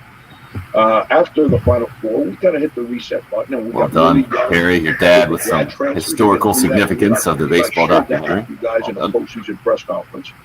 And we got really young the following year. And we redid it. And then last year, we're a postseason team again. But unfortunately, just like every school in the country, we couldn't finish the last chapter of our book last year. Frank Martin, yesterday ahead of tomorrow's SEC tournament opener. The Gamecocks, the 11th seed, going to take on 6th-seeded Ole Miss in the late game at the SEC tourney, 9:30-ish, probably about the earliest they'll get going over in Nashville. Waddy just says, Frank ain't wrong with that statement. Bill, what do you make of what you heard right there and the larger response maybe that Frank gave when he was asked about his future with Gamecock basketball, knowing there's 2 years left on his contract? And to me, it's a bit of a crossroads right now. Either Frank Martin's tenure ends after 9 years and ends with this disappointing season, or it's going to be a commitment to Frank as kind of the long-term guy, the stabilizing kind of force of the program, and he will then be tasked to turn this thing around. And kind of like he said, he's done it before. I don't know how you couldn't have confidence that he would do it again, knowing what we saw coming out of that Darren Horn era. Well, let's start with this because I saw a lot of response to this yesterday. What Frank Martin said, I agree 110% with. The problem is the timing of what Frank Martin said and what it's on the heels of. And this is what drives fans crazy. You had Will Muschamp bragging about winning the most games of any coach in 3 years in South Carolina football history. And he had the athletic director bragging about it as well a few years ago. And you would have Muschamp, who right now, potentially the most despised coach at South Carolina in the last 30 years. And you would have Muschamp saying, hey, look at what we built, look at what we started, look at what we accomplished. Ignore what's happening. And that puts people on edge. And so, unfortunately for Frank, because what Frank says is exactly right. There's nothing inaccurate in what he just said. It just comes on the heels of a coach that people despise kind of doing the same thing. The difference is Frank's accomplishments are far greater than what Will Muschamp accomplished. It just rings hollow because you just heard a football coach that is walking away as a complete disaster say the same stuff. Hey, Well, and the track records, though, Bill, are completely different, right? Well, Frank no, came to Carolina with an Elite Eight and not a failed tenure at a previous school, awesome. Yeah, and SEC school. And that's what I mean, is that it's different. It's just, I think it's not well received by a lot of people because it sounds like what they just heard from Will Muschamp. And this But fan- nothing can be well received right now, can it? Frank can't say anything that's going to make people happy. What can he say? No, it's not. It's not. I think, though, his point, and it's valid, this season, while you can say what you want, and I'm not trying to argue with people on the NCAA tournament stuff, this season is the anomaly. I mean, if you want to tell me, hey, the Final Four run is the anomaly, that's fine. This is the anomaly too. That's one end of the spectrum, the Final Four run. This is the opposite end. If you cancel them out, South Carolina's been just right there at good enough in getting into the NCAA tournament, but not good enough to get in. They've got to find a way to get in. So do you blow it up and start all over? Is that what you do? You go out and you hope you find the next right guy? But Because the problem is people accept anomalies of basketball seasons because the rosters are so small that it's so cyclical. You're going to have down years. The problem is the anomaly of a year happened in a year where they should have been the best team that he's had. I don't. How do you marry the two? It doesn't seem to make any sense. Yeah, it doesn't. And I'm with you on that. And that's the hard part for this basketball team. And I think the other part, the really intriguing thing for me is I don't know what's about to happen with this program, because you know what? I love the kid, and I think he's a good basketball player. AJ Lawson's not an NBA player, and he's going to go to the league after. He's going to try. And is there anybody out there who thinks he's not going to be drafted? And I don't know if he's going to make it in the G League. There's nothing about him that I watch and I think, yeah, that's an NBA player. There's nothing about it. He's a good college basketball player. That's what he is. But he's inconsistent. What was his line against Arkansas? What was his line, I think, against Arkansas in the last game or whatever? It was something like 6 points or 12 points. It was something bad last week. I can't remember. Just disappeared. Now, he's had great games. He's got off to a great start earlier in the year. He's a very good basketball player. B.J. Mackey was a very good college basketball player. B.J. Mackey was a great. Devin Downey was an incredible. Downey and Mackey were great college basketball players. Exactly. You can be a great college basketball player and not be an NBA player. But AJ Lawson projects completely the opposite, right? I mean, he projects in the NBA game, doesn't he? His athleticism, his speed. I don't know if it to me, his range, he projects as a 2 in the NBA. But I'm not disagreeing with where he is right now, and I think the only exception I would take with your comment, I don't think it's a foregone conclusion that he moves on from Carolina right now. But what you're describing to me, Bill, is kind of the conundrum of college basketball in general. The perception is if you don't go to the NBA after 2 years, you're not an NBA player. Yeah. I mean, that's kind of where we are. They had a great interview on Saturday morning. Again, I've watched more television for 96 hours. I really, really do feel like Patrick. Patrick, I didn't watch it except the Bob's Burgers binge I went on. But they had a great interview with Joshua Langford, the guard at Michigan State, 5-star guard that came in on Saturday. Him and the young man, I already forgot his name, for Gonzaga that you mentioned, Corey Kispert. They did a Zoom calls with them, had their parents. It was really cool. I'd taken some medicine. I was a little emotional. I might have started crying a little bit. Like that, it was sad. It was great. But anyway, they talked with Josh Langford about that. He was a 5-star guy who went to Michigan State. He was going to be a one-and-done guy. He goes to an elite level program. He's a 4th-year senior. And Reese Davis is like, you look back now, what are you thinking? He's like, yeah, it's crazy. He's like, I didn't realize what kind of player I was coming in. I thought I was just going to storm the Big Ten, be all Big Ten freshman of the year, be a top 5 pick. And he's like, I thought I'd be making millions now. He's like, but life didn't work that way. I mean, it was a great interview with him and very interesting. And then he was having senior night. They beat Michigan, obviously, on Sunday. And but I don't know. And the point with AJ Lawson, why I brought that up is because I have no clue what South Carolina's basketball program looks like next year. Zero. There is nobody on that roster that I look at right now and I'm like, yep, that person's back. I've seen transfers under Frank Martin. I've seen guys that were asked to leave, decide to leave, to get in trouble, whatever you want to say. There is nobody who can look at that roster right now and say, like, yeah, I know exactly what South Carolina basketball will have next year to give you any kind of forecast for this program moving forward. I understand why you're saying that, because we have seen, and this is the college basketball trend, certainly not just South Carolina, but pretty consistent large turnover on the roster, 6 to 8 guys. I think as much to 8 guys from one year to the next. Patrick, that's your point, I think, is that this year that wasn't the trend. That was the exact opposite coming into this season. There was so much roster stability.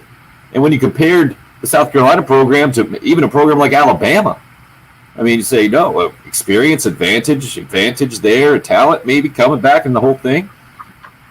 And Bill, I get what you're saying, but maybe we're kind of skewed because of all the turnover that is college basketball these days. And what was it, 39th in the country, I think, is where the recruiting class is ranked for the Gamecocks. So it's not like they don't have some guys in the pipeline ready to come and to continue to find a way, to have talent to find a way to get back to what they have been more the last 5 years before this year, as opposed to this year, where Hot Sauce Ross just hit us up with something on the Cool Care Heating and Air text line. It's an interesting thought that will take us to the second half of the show, and we'll talk about it more when we come back.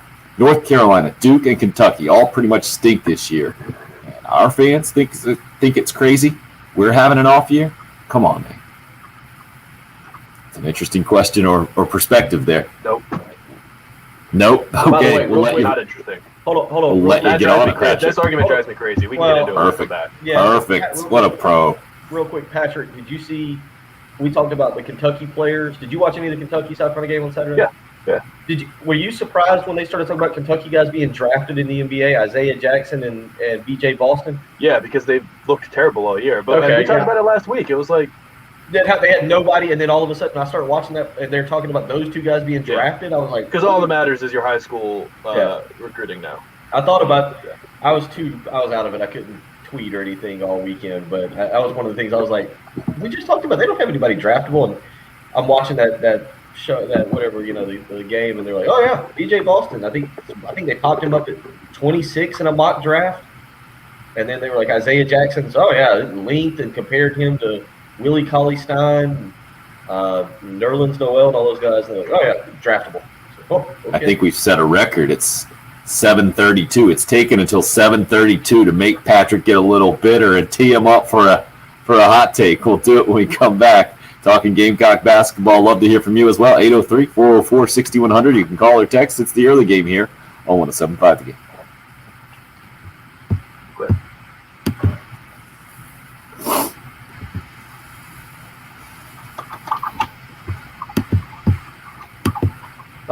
Summer is around the corner. Spring's here. I'm ready to call it. Spring's here. We're gonna, spring forward this weekend with the time. So to me, it's here. Now the next question is: are you ready for spring and summer? Is your pool ready for spring and summer? If you've got a home pool, you need to make sure that thing is clean and ready to use, because before you know it, the kids are going to be ready to jump in. And if you don't maintain your pool now, it won't be ready for the summer. Use an expert. Use Tracy Corley and Corley Pool Solutions. 803-445-8109. They offer pool maintenance at a flat monthly rate, whether it's testing of chemicals, pump and filter repairs, green to clean, saltwater chlorinator conversions. They take care of everything. They're the experts in the industry. I know Tracy personally. He's done this for 20 plus years. Expert. That's the only way to describe him. He starts telling me about cleaning pools. My eyes gloss over. I just nod my head. The guy has more information about what to do than anybody I've ever met. And that's exactly who you want maintaining your pool.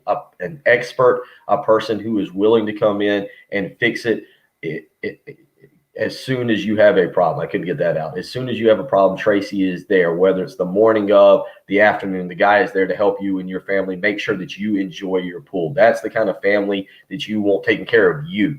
Give Tracy Corley and Corley Pool Solutions a call. 803-445-8109. That's Corley Pool Solutions.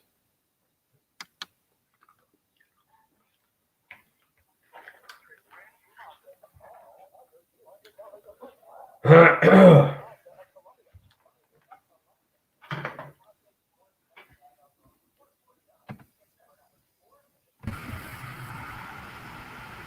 see this video I retweeted from, I think it's from SportsCenter. They played it as well. Dude lives near the golf course, and if a ball ends up in his backyard, he goes and lays down beside it. Oh, really? Yeah. It's Sawgrass? I don't think it's necessarily there. It didn't say which golf course. Oh, he just acts like you got hit. Yeah. Just to see the reactions, just to mess with people. Love it.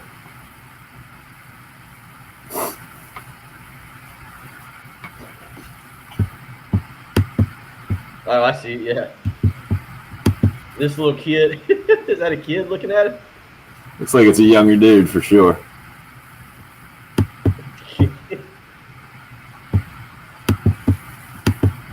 That dude looks terrified.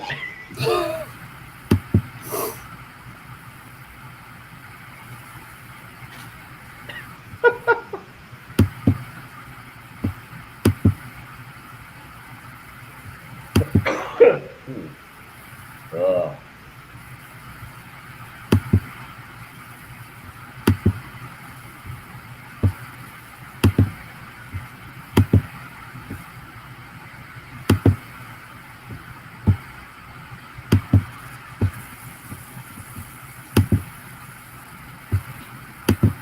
Patrick, those two you sent me, were those the only two makeups for earlier this week?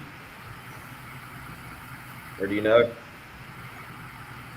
You're mute. You're muted, Patrick. Yeah, I think that was it. Okay. Bill, I think in the radio business we call that a make good. Make good, thank you. Yeah. My terminology on 100% days is average at best. Today it's Clearly you need a little rock and rye with lemon juice, Waddy says. yeah. It was tough. Yes, I did go out and go fishing yesterday a little bit just to get out of the house, just to walk outside. And I actually ate last night. That was the first time I've eaten since Friday. That is something you'll never hear me say. I actually ate. I mean, I'll give you an example. I've eaten, but like Monday, my dad brought me a Chick-fil-A sandwich. I ate half. That was all I ate Monday was a Chick-fil-A sandwich. I ate half for lunch and half for dinner. I'm laughing at a guy who just texted us. His last 3 texts were the exact same. He identified himself as Fireball to start. And now this one, he identifies himself as Richard. Of course. I don't. Maybe those Fireball texts didn't get read.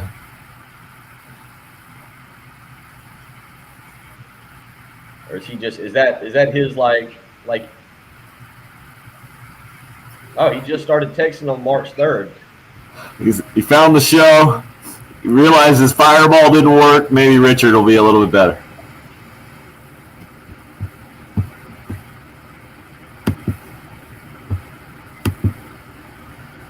I think Fireball going to be part of the Camp Cole Heckle Hole, by the way. Oh, good Lord. Yeah, I got a feeling the one thing is I will not be, unless there's a drastic turnaround or I just get really excited. I don't know if I'll be partaking in a whole lot of that on Friday. If I ever get upset at anything Jan says, I'm going to try to remember he termed Patrick's squeaky chair in the studio agonizing squeaks. I brought in a smaller chair. That's why I'm sitting low to the ground today. I outsourced a chair from the bullpen. All right. You're welcome, Jen. I did it yesterday too.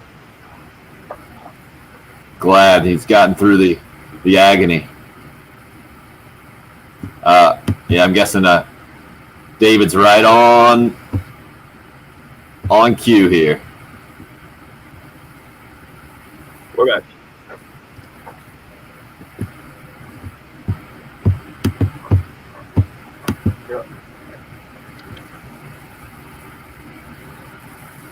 Patrick is having none of it. 803-404-6100, where Hot Sauce Ross hit us up on the Cool Care Heating and Air text line. North Carolina, Duke, Kentucky basketball all pretty much stink this year. And South Carolina fans think it's crazy. We're having an off year. Come on, man. Why do you not buy that hot take from Hot Sauce Ross, sir? Because, like we were saying, the anomaly of a year South Carolina is having right now is with their most experienced team yet, which should not be the case. College basketball is cyclical. The three teams he mentioned, Duke lost 3 guys at the NBA last year, the NBA draft. Vernon Carey, Cassius Stanley, and Trey Jones. And Kentucky lost 5.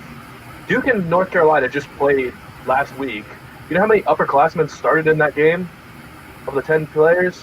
1. There's 1 senior that started in that game. It's not even remotely comparable. And also, all of those teams have been playing better since their really rough starts. Kentucky just wiped the floor with South Carolina with a bunch of freshmen that have never played together before this year, and they have much more legitimate excuses for struggling during the COVID-shortened year. It doesn't make sense. Like the team, I grew up a Maryland fan, so I'm watching Maryland a lot this year. Mark Turgeon is getting in trouble this year. Fans want him gone, but he has an excuse too. Last year, it was his best team he's ever had. He lost a lottery pick and the all-time leader in games played at the University of Maryland. So it's expected that you're going to have a little bit of a decline after a year like that. South Carolina should have only gotten better this year. So the argument does not hold water. Richard hits us up as well. What the Gamecocks basketball team's missing is a team leader. Haven't had one since Thornwell went pro. A leader on the court, someone the players respected, would make a huge difference. Wasn't Couisnard that guy last year? I mean, not overly demonstrative, but Frank was talking about him yesterday and said for whatever reason, this year the connection between he and his point guard isn't there. And you mentioned last year how he and Jermaine Couisnard kind of found it.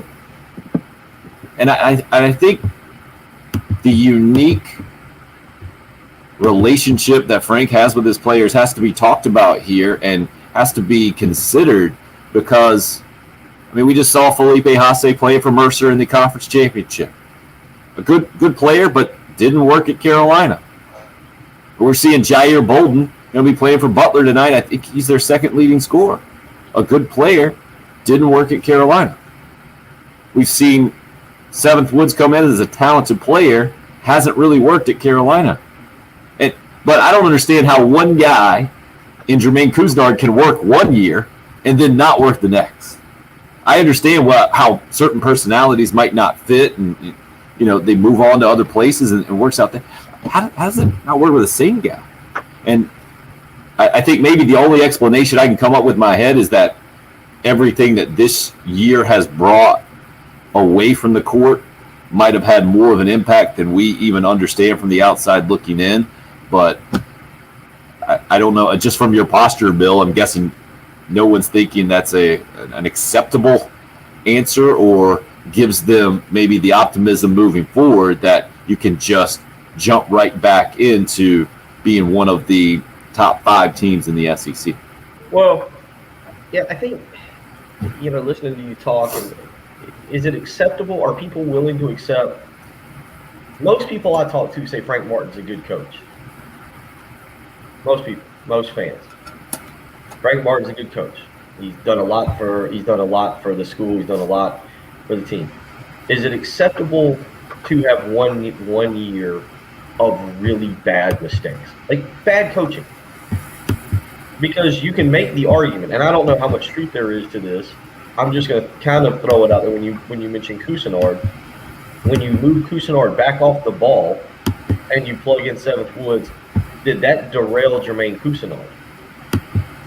Because something happened. I mean, maybe something health-wise we don't know. Maybe mentally, maybe something was going on with Jermaine that we just were unaware of. I don't know. But there's no questions asked that Jermaine Couisnard took a massive step back this year. Just no. And we don't have an answer. We don't have a definitive answer for that. And so, I'll ask the question. One of them, was it just a poor coaching move to put Seventh Woods in at point guard? I don't know. Maybe it was. Maybe crushed Cousinard and destroyed his confidence or something. I don't know. All I'm saying is it because it doesn't feel like Frank pushed any button correctly this year. Obviously, he dealt with COVID. I got that. The team dealt with COVID. I got that. But even in the coaching of the team over the last month and a half, when they were all healthy and Frank says he felt better, the coaching in and of itself in practice was not translating the game. Is it okay for him to just have a disastrous, an awful coaching year and to realize that it may not happen again? Or do we just say that it happens too often? You have losses like Boston and Stetson, and I'm leaving some out. I don't know. I know one thing that annoys a lot of fans is that when things are going terrible, you just see him sit there, not say a word, not stand up, just sit there with his arms crossed and just say, all right, well, you guys aren't doing what I want you to do. I'm not going to get involved. I'm not going to make any changes. I'm going to just sit. I understand. I personally get annoyed by that too. I think it's quite annoying. Yeah. I'm not saying that people have to like his sideline coaching demeanor. I'm not saying people have to like that. I wonder on that because I think it is fair to say that across the board, coaching, whatever was happening with COVID and all that, and then play, everything, failure. There's nothing good to take away from this season. Nothing. There is nothing that you go, okay, well, that happened, but we can take that going forward. Understandably, during the season, Frank Martin hasn't really gotten into these larger conversations. Says he's prepared for the next game, but he did say yesterday that he has his opinion of why, basically, Bill, the larger explanation, I think, for why things have gone wrong this year, and he will share that with us after the season. So I am really interested to hear what that is and then how that might change this conversation that we've been having for the last, 6 weeks, 2 months maybe at this point for Gamecock basketball. 803-404-6100. We see you getting active on the Love Chevy phone lines and on the Cool Care Heating and Air text line. We need to take a quick break here. It's the early game. It's 107.5.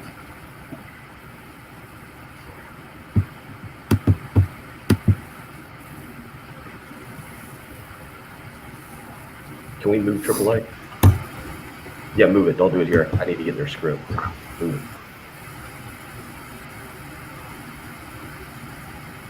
What was that, Bill?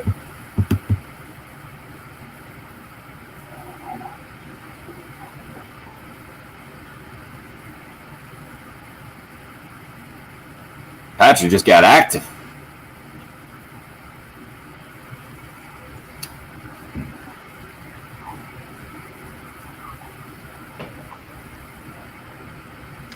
Yeah.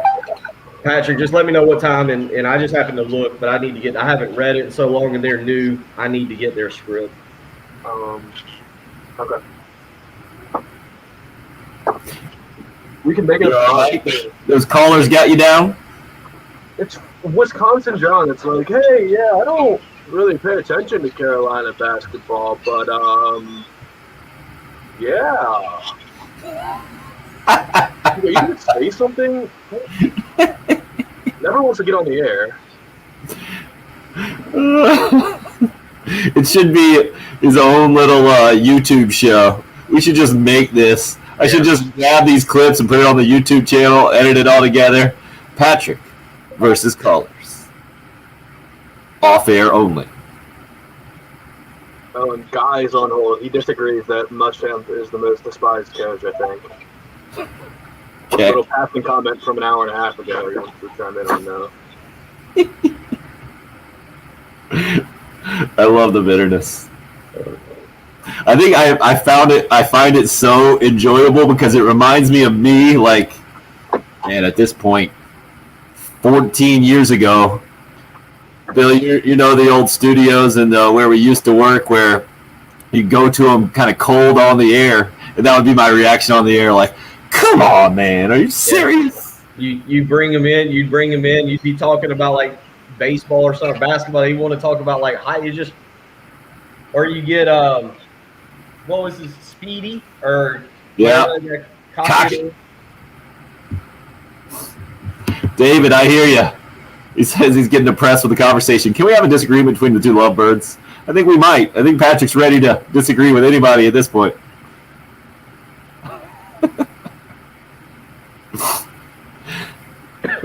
Patrick, I've come to the I've evolved from those frustrating days to come to the place of, hey man, Wisconsin John needed you this morning. He needed you for something to make his morning better, and you gave it, Patrick. I didn't make his morning better because we went to break, and then I was talking to Bill about moving a spot, and next thing I knew, he hung up. So I think he realized that I was completely ignoring him. So. Hey, you talked to him. You answered. I answered.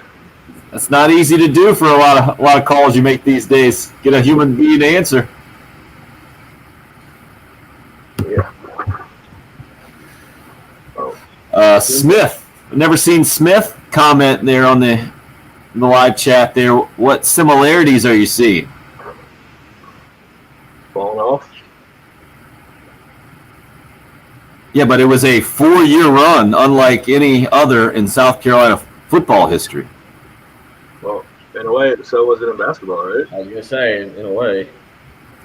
Well, postseason success? Yeah. Certainly not similar. We're coming back. Gamecock Larry's also back. Oh, Nice.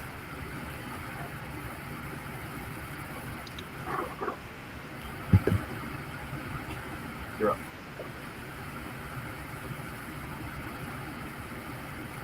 Smith hits us up, YouTube live stream. I see similarities between Frank Martin's tenure and Steve Spurrier's. Well, it's an interesting thought. Would love to hear a little bit more to expound on that at this point. But to me, basketball and football are so different in that way because basketball, your program, when it gets good, I think is viewed a lot like college baseball. Like the Gamecock baseball program has forever basically been judged on postseason success. And that's how it got the great reputation it had, because it had a run, an NCAA tournament run, that had never been seen before.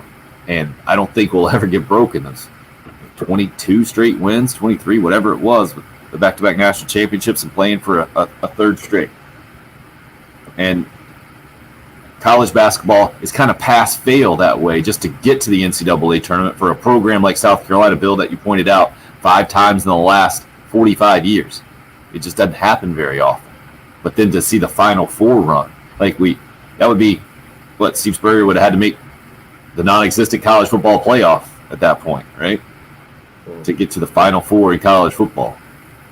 A run like that didn't quite happen, but the 3 straight 11-2s and the only SEC East Division championship. It's hard for us, I think, to figure out. Fortunately, we have the wise words of our favorite 86-year-old caller to help us right now. Gamecock Larry up on the Love Chevy phone lines this morning. Larry, how are you, sir? I'm doing just fine. I just wish you guys would quit bashing Frank Martin and the basketball team. Let's get the season over. Let the heads sit out and talk about it. And we will, I hope and pray, have Frank Martin back next year as coach and many more years. But you guys on the station in the afternoon, it's all except Heath. All you do is bash Frank Martin. Now, another thing,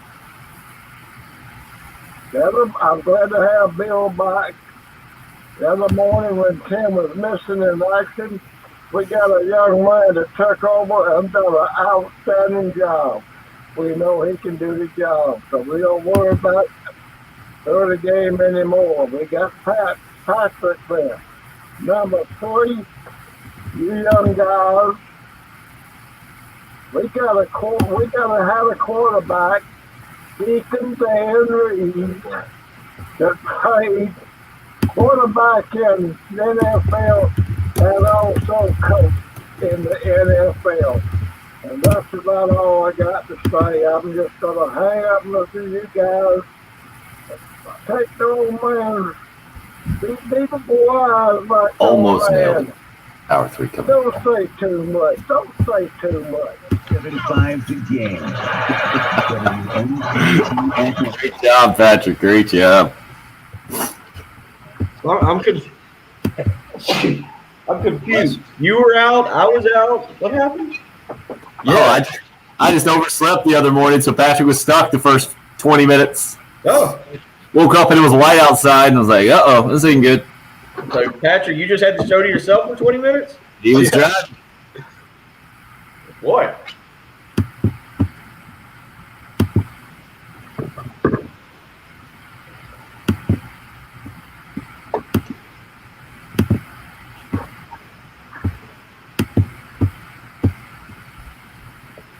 No way. Waddy, you're talking about Gamecock Larry's on Facebook? Are you sure? He hasn't given me a friend request. How dare he? Tanya's going to have to confirm this. Tanya's his daughter who usually hits us up about this time every morning. Jesse, he was pretty close to nailing it there, time-wise.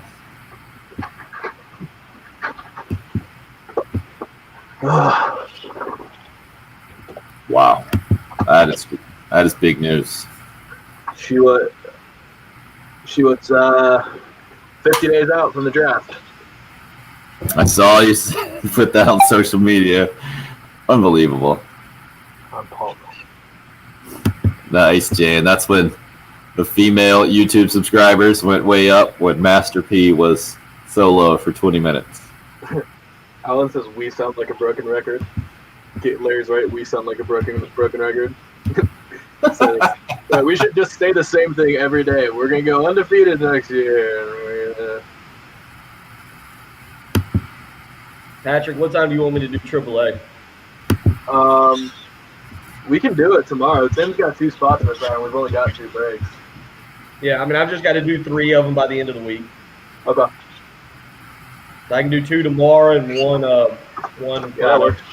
It wasn't on the log for today. It was a makeup. So Okay.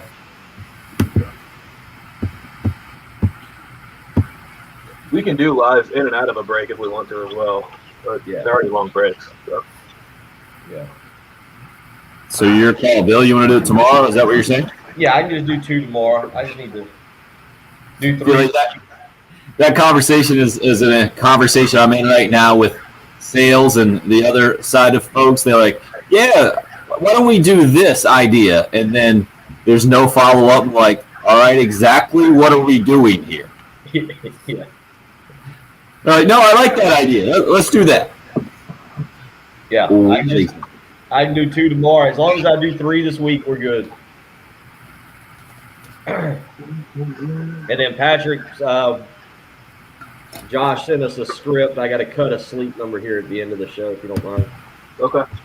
Is that JC Horn you're talking about, Waddy, with your 40 time? And why would you know that? The star of yesterday was Quinn Miners. Yesterday's what? Pro days. But JC Horn didn't have a pro day, did he? JC Horn did run yesterday. I think it was at his who's he with? Exos, or is he with athletes? This will get me on a bitter hot take. You guys overanalyzing football players running in their underwear and projecting them to the NFL. Giving them millions of dollars off of 40 times. JC Horn isn't gonna get drafted because of his 40 time, his fast 40 time. But who is? Who did you say was the star of yesterday? Well, he's not just because of yesterday. Quinn Miners, who's from Wisconsin Whitewater, D3 player, who's gained like 50-plus pounds of muscle since he arrived on campus, dominated the last year he played, went to the Senior Bowl, dominated the Senior Bowl, and just tested in the 90th percentile. What? Offensive lineman, is that right? Yeah, offensive lineman. But you've never seen him go head-to-head until the Senior Bowl, and he dominated the Senior Bowl against great competition. And then Right. he was in the 90th percentile of vertical, broad jump, short shuttle, and 3-cone yesterday. Of all-time offensive lineman. Did you just say vertical? Yes, and broad. What? It's just explosiveness. Individually, it means nothing, but when you combine his athletic profile with the fact that he has 90th percentile 3-cone, 90th percentile 40, broad jump, and that, like, those things start to matter when you're building an athletic profile and you realize that he's an elite athlete. That's mind-boggling. If there's any position that it matters, it's on the line, because all that matters is how athletic and strong you are. Like, in basketball, it doesn't matter, because if you're not a good basketball player and you can't shoot, it doesn't matter how fast you are or how whatever. But in football, it absolutely matters. Athleticism matters more in football than any other sport. Did you guys just hear that? Patrick's hot take has gotten to vertical leap is much more important for an offensive lineman than it is for a basketball player. Not what I said. I said the athletic profile as a whole. And vertical is part of your athletic profile. The broad is more important than the vertical. You draft guy. Unreal. It's not draft guys. They do the same thing in recruiting. This is how they give people spark scores, and this is how they give people 5 stars. Say it to you recruiting nerds. Say it to them too. But we'll talk about recruiting on here, but we'll poo-poo draft talk. Well, it's because we're not the home of the Carolina Panthers. We're the home of the Gamecocks. But you're poo-pooing J.C. Horn having a fast 40 time, saying it doesn't mean anything. 40 does mean something for DBs, especially in terms of like recovery speed and things like that. Very important. Oh, I know it means something. I'm just saying you guys put way too much emphasis on it. No, it's impossible to say how much emphasis is put on it because you don't know. I know that I saw Troy Williamson get drafted number 7 overall because he is a draft guy. And how there can still be draft guys out there boggles my mind. But Troy Williamson was how many years ago? 15? We don't know. We don't know how much people put into that. Like, Henry Ruggs didn't get drafted because he ran a fast 40. He got drafted because he's ridiculously fast, and you saw it show up in the football field as well. So who's the latest receiver bust to do that? Is that John Ross? Probably John Ross, yeah. But John Ross was talked about as a first-round guy before the combine, and everyone knew that he was going to compete to break that 40. So, I mean, he's just a bust in general. I mean, he has gotten a little bit better. He's been hurt, which has not helped, but... Bill, while you were away, Patrick is convincing everyone that it is much more important for an offensive lineman to be athletic than it is for a basketball player.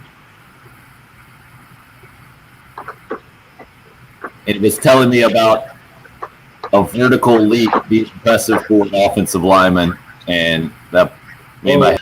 I mean, That's not what I said. I said the athletic profile is more impactful in football than any other sport because physicality is the number one part of the game, and basketball players have to be skilled more so than football players, especially I'm talking about the trenches. Darius Hayward Bay, that's an old one, Craig. well, I do agree at the tackle position now because what defensive ends have turned into and people are rushing past, but the athleticism of a left tackle has got to be off the charts. But this is an interior lineman, so you're talking about like the strongest guy frequently wins in the interior of the lines. So like it is important. Yeah, the athleticism of defensive ends now requires offensive tackles, I think. I know you're talking about interior players, but Yeah.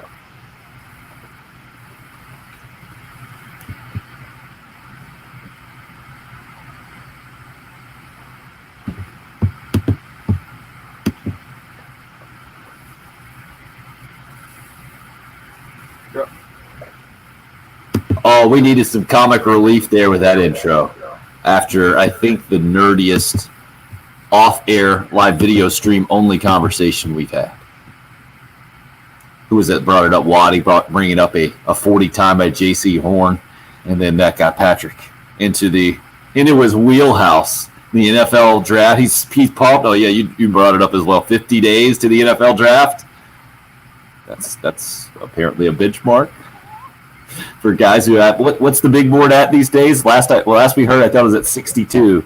You were trying to whittle it down to 50. How many prospects you got going? Oh, to make a top 50? No, I mean I'm going through all the wide receivers right now. There's like probably a dozen more wide receivers that I haven't seen any of, but some of them are very hard to watch. So there's not really much you can do. Like what do you mean hard to watch? Well, you can't find film for here. I have the wide receivers pulled up right now. This isn't my wide receivers page. This is just the overall board. Like Jonathan Adams Jr. for Arkansas State. I can't find film of him, so I don't know what to watch there, and I kind of have to. It's a bummer because I have to kind of just take people's word for it. It's impossible for me to stack him on a board because I don't have access to all the film that the draft guys do. Did you see Patrick's tweet 2 hours before the show started, Tim? That tells you where he was at. That's why he came in just business-like, ready to go, just fired up. Was that the 50 days before the draft and fired up one? Yeah. Oh, I know he's pumped.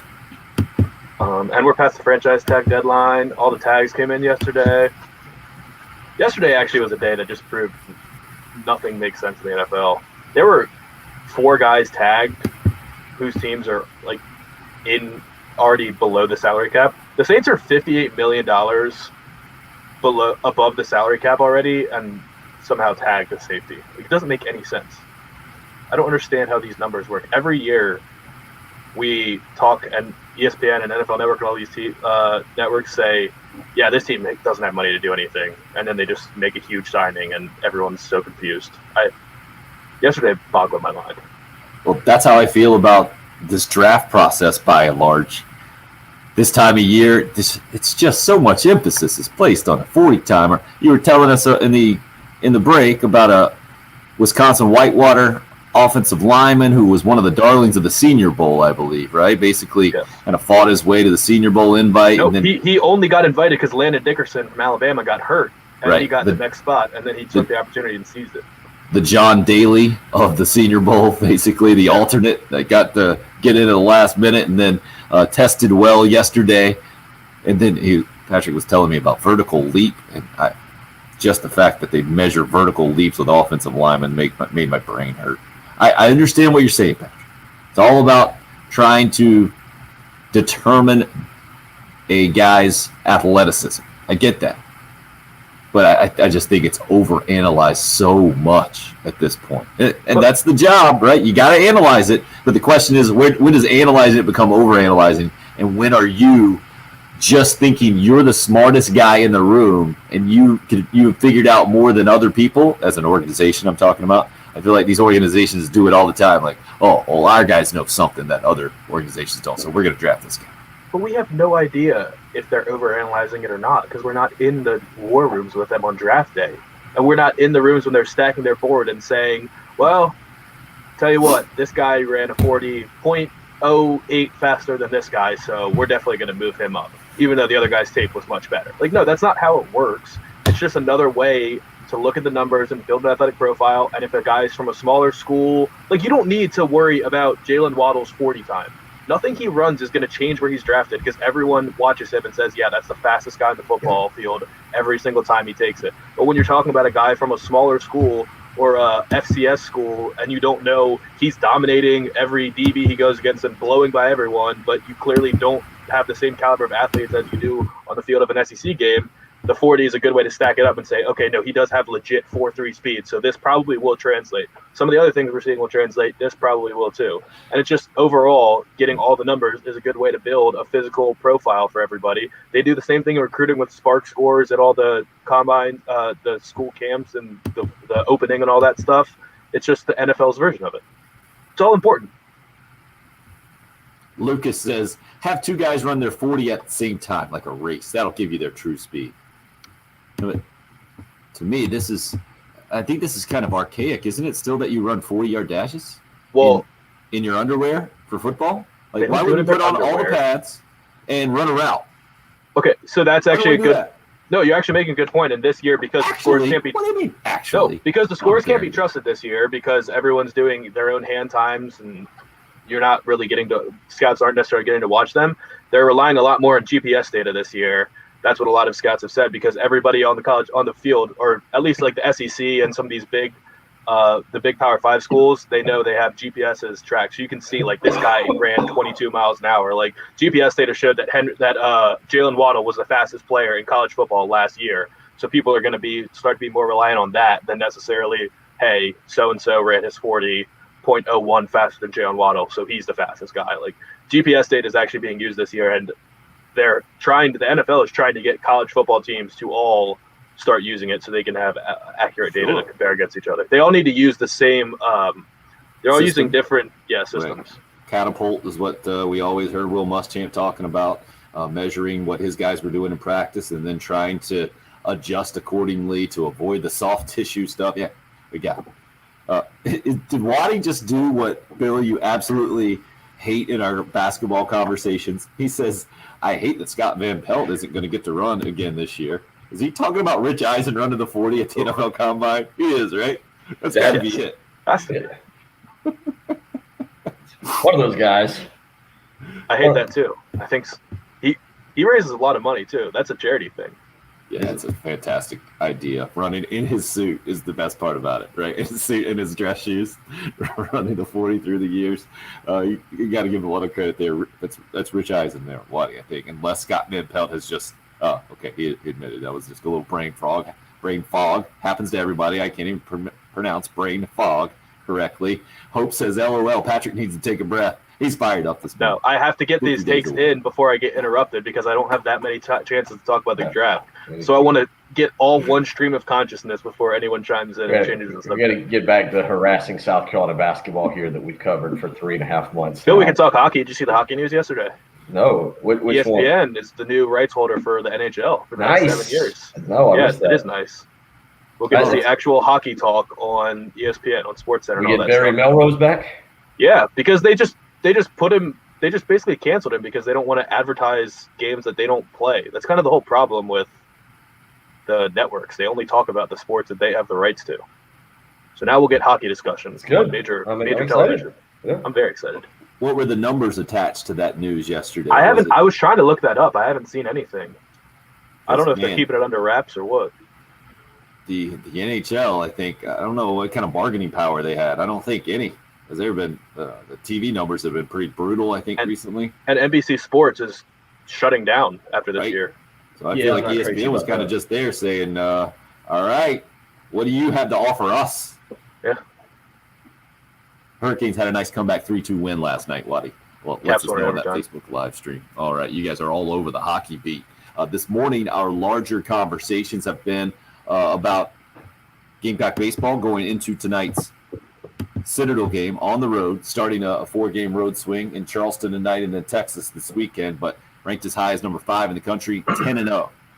And that is a large contrast to what is happening with the rival that the Gamecocks just walked off and won against a couple of times, 10 days ago now, after Clemson got hammered last night by USC Upstate, also an undefeated college baseball team right now, one of the few out there. 12-2 that final score, and 5-5 is what Clemson drops to on the season through 10 games. And for some reason, Bill is just giggling. I'm just the back and forth between the live stream and the text. Justin weighs in. He's trying to correct you. He doesn't understand on the live stream. Waddy said brain fog. You said brain fog. The back and forth between. If you're not on the live stream and the text, understanding, just calling you out, Justin, is on for just repeating what Waddy says. I was way off, Justin. You're right. Brain fart. My fault. I need to. Well, but all you did was repeat what Waddy said. Like Waddy said, brain fog.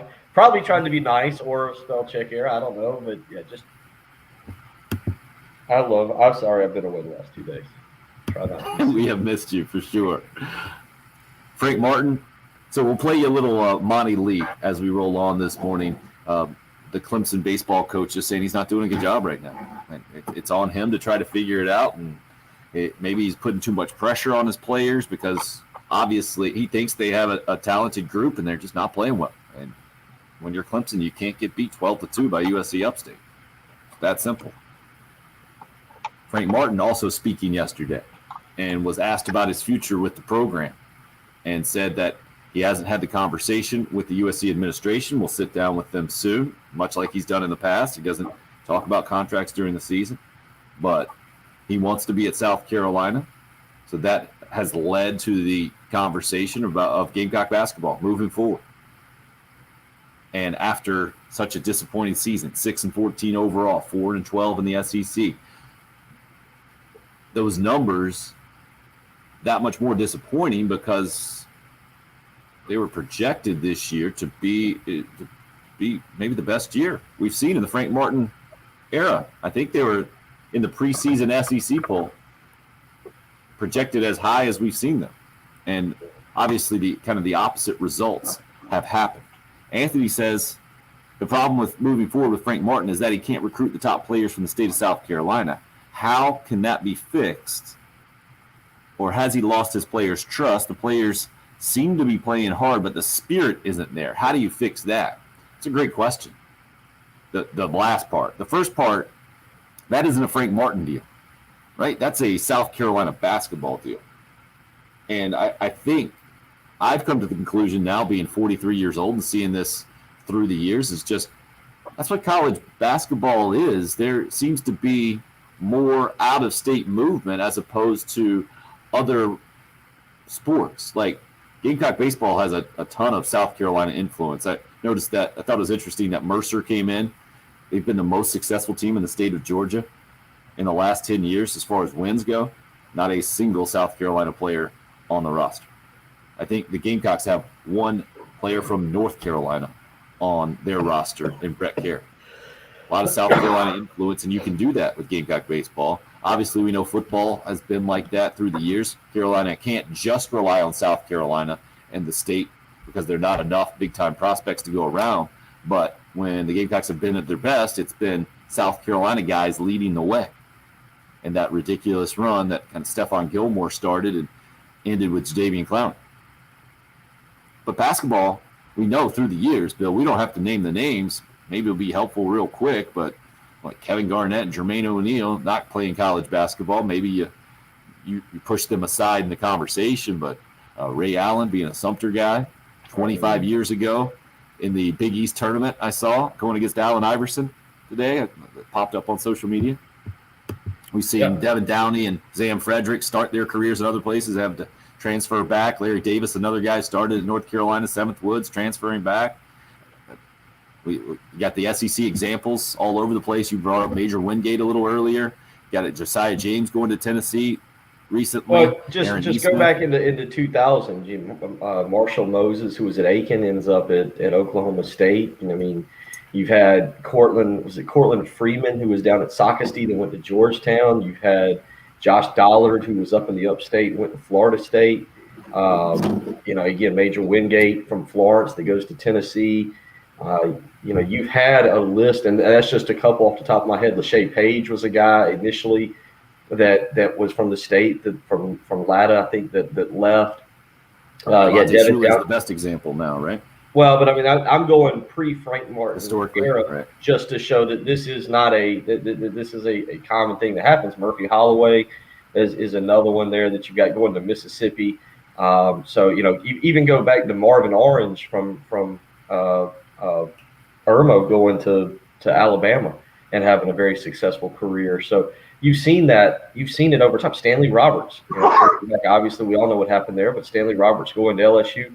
This is something that's taken place for a long time, and there's a lot of names again that if you go back through the days that have left the program now or left the state. So it just kind of is what it is, and unfortunately, you try and deal with it and move forward. I mean, you got John Butler, who's in the upstate now, is going to Florida State next year. You've got the top 25 prospect, Bryce McGowan, who's going to Nebraska. I mean, you have that certainly with these kids now, but it's not going to change. It's not something LJ Peak. Again, I was thinking of guys pre-Frank Martin, but that's the point. This has happened way before Frank Martin, and I hate to say it, I don't think it changes. They're not going to Clemson. If there was a bunch of kids going to Clemson, you'd say, oh, it's a South Carolina problem. Yeah, Clemson sells the same thing in basketball that South Carolina tries to sell in football recruiting. Come play in the best conference in the country. Come play in the ACC. Go play Duke.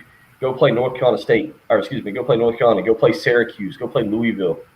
Be on television. Play the best of the best. Play intense, high-level basketball. Come build something in the state. And you see Clemson get a couple kids here or there, a Milton Jennings, a P.J. Hall, a Clyde Trout. But it's not like they clean up in state either. So it's not just a South Carolina problem. University of South Carolina. Yeah, it's just not a University of South Carolina problem. It's an in-state thing when you look at kids that have elected to leave the state and go play elsewhere. I don't know what Scott is talking about here. Maybe Scott hasn't been around South Carolina basketball for a long time. How many NBA players has Frank Martin developed in South Carolina? Maybe 3, and they were all on the same team in that one NCAA appearance as a coach of the Gamecocks. I got to believe that other coaches run circles around Frank Martin in the living rooms of recruits. Kids that are going to play Division I ball want to go to the NBA, and they want to play for a coach that can get them there. But I guess maybe if you're comparing Frank to Kentucky for NBA development, but you got to compare him to previous South Carolina coaches. And right now to have P.J. Dozier, Sindarius Thornwell, Chris Silva in the NBA, that we talked about it before, Bill. This is one of the best runs, if not the best run, that a South Carolina coach has had in developing guys into NBA talents. Scott, that makes no sense to me. But, Bill, I think that goes back to your point of just having these conversations a lot of time make your head hurt from the way that some people look at this thing compared to what has been reality for South Carolina basketball in 5 tournament appearances in the last 45 years. Yeah, I mean, it's a lot, and that's why the question is what holds South Carolina basketball back? Because it's not Frank Martin, and I don't think just going out and finding a new coach is the answer. I mean, if you just want to get excited just to get excited, that's fine. Go get the next guy. Go get, whomever, whatever, doesn't matter. Just go hire B.J. Mackey. He's an alumni. Who cares that he's never been a head coach before? Just go hire him. We'll all get excited for 3 or 4 years, 5 years, whatever. But Frank Martin is a really good basketball coach. And I do think he can get it turned around, but I think I think personally, he needs to review his philosophies, some of the things he does.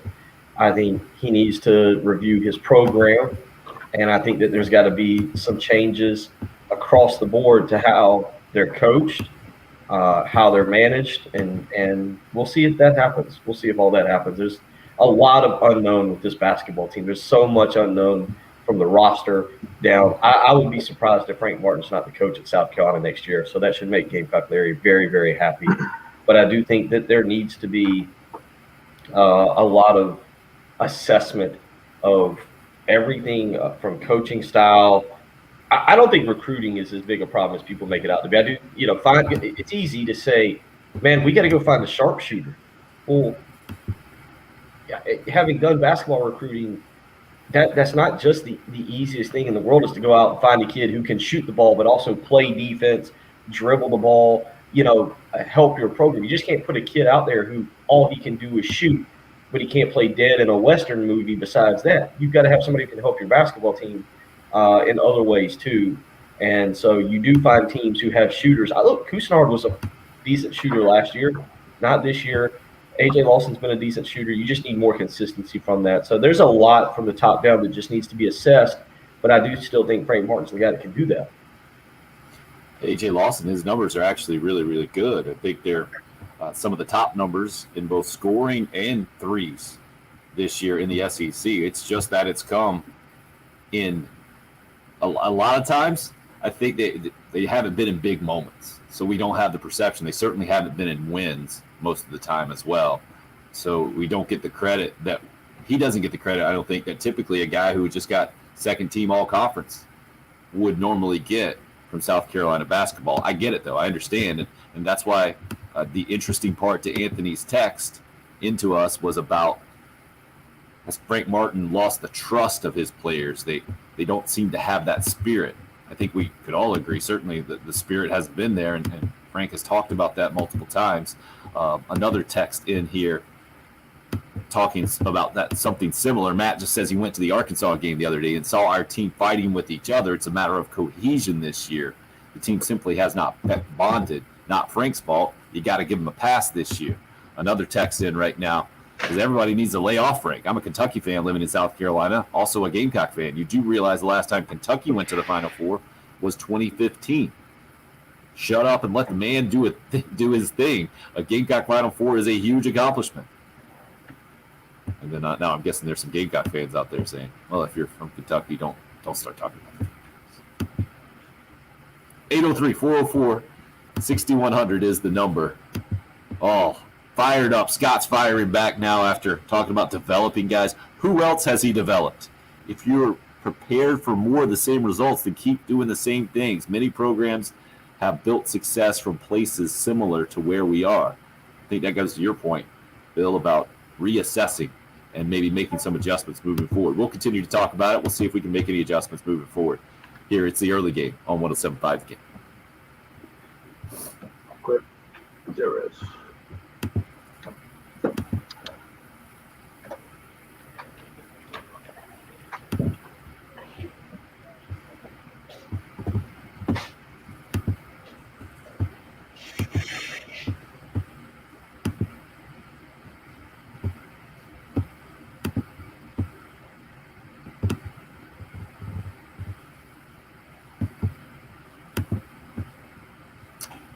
Hey, I need to tell you about Zero Res.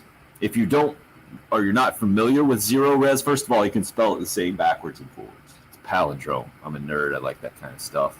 Also, you need to know that Zero Res cleans your carpets. They've cleaned my area rug at my house, cleaned the tiles at my house, and both the bathroom and the kitchen, done a great job.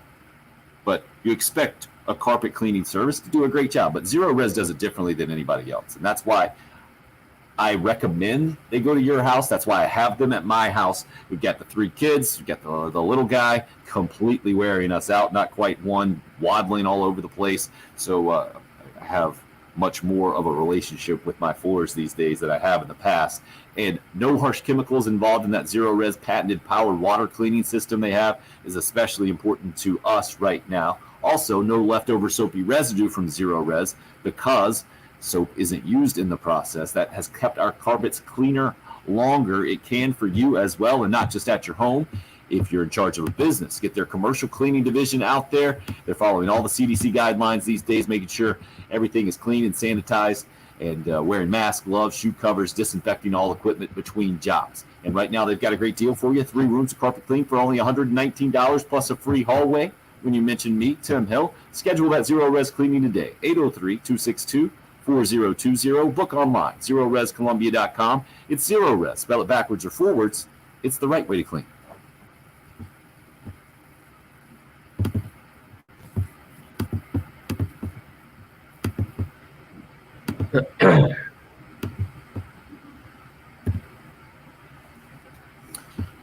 Jay on the live stream. Sorry about the blown out mic. I think I changed the setting there. I hope it's better. What were we saying, Bill? I saw Waddy's thing about Rush Probst, or is that it? Rush Probst? Yeah. That guy's a piece of work. I don't know. Yeah, that popped up a little earlier. I think KT hit us up about the Georgia situation. And Nick Chubb. Yeah, I said, man, you got to have some evidence. You're going to throw that stuff out there. Otherwise, you are fighting a losing battle. And Travis, Bill, what do you think about Travis's point? I think that goes to your point. That's what South Carolina basketball has to do by and large, especially with the big guys. You got to take guys who are not quite as developed because it's really difficult to get those guys on the campus, on your team. Yeah, I mean, you look at the Final Four teams, you had, like, Melvin Watson developed into a great point guard. Larry was good, but obviously a transfer. And then you had your stud in BJ Mackey. William Gallman, Rush Probst. Thank you, Irvin. Rush, not whatever I called him. But, you look at Southwest basketball teams, most of them are developmental guys. But that's college basketball as a whole. People get too caught up in the one and dones and the guys who can come in and make an instant impact. There are guys that are long term guys like that. Keyshawn Bryant, the way he started off his career is kind of the anomaly. but I don't know. I don't. Back when I did basketball recruiting in the mid 2000s, I guess, and when I coached AAU, I had a different view of what South Carolina should be. And now that I've done the basketball recruiting thing and sat in those hospitality rooms and listened to people talk, I realize how it's just difficult. It's hard. It's hard. And some of it is Under Armour. You get no help from Under Armour. Absolutely none.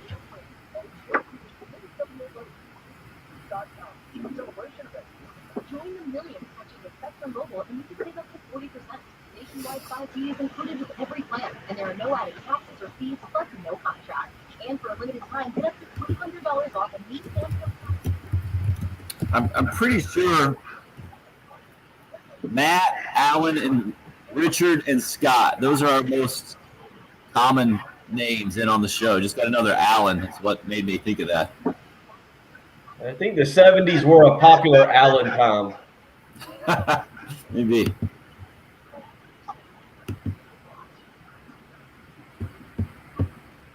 I think you're right, Waddy. I mean, is Auburn still Under Armour? But, I mean, look at what Auburn did this year.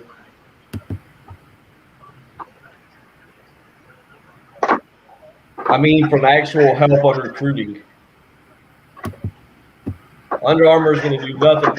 I meant in the dirty world of college basketball recruiting. Under Armour is going to not help South Carolina at all. I don't, you know, they're still.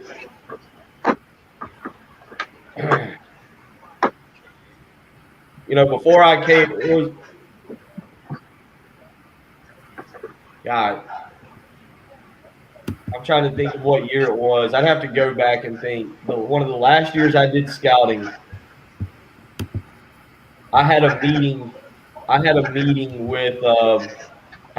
lined up with Nike, and given all the connections I had built with Nike and Adidas and with players and everything, I could see a scenario where I would have been caught up in some of that stuff a couple years ago in the scandal. Because I knew how to move guys around and what teams to put them on and who to deal with.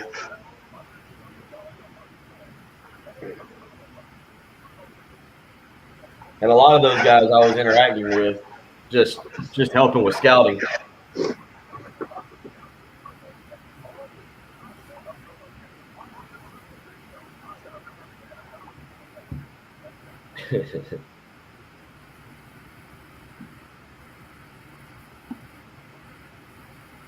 So yeah, Under Armour is not going to they're not going to help you with an Under Armour team trying to funnel an Under Armour player to you. They're sending them to Maryland. Yeah, I mean, Maryland will get, if there is, Maryland will get the top pick. Like Adidas looks out for Miami, or used to. We're coming back.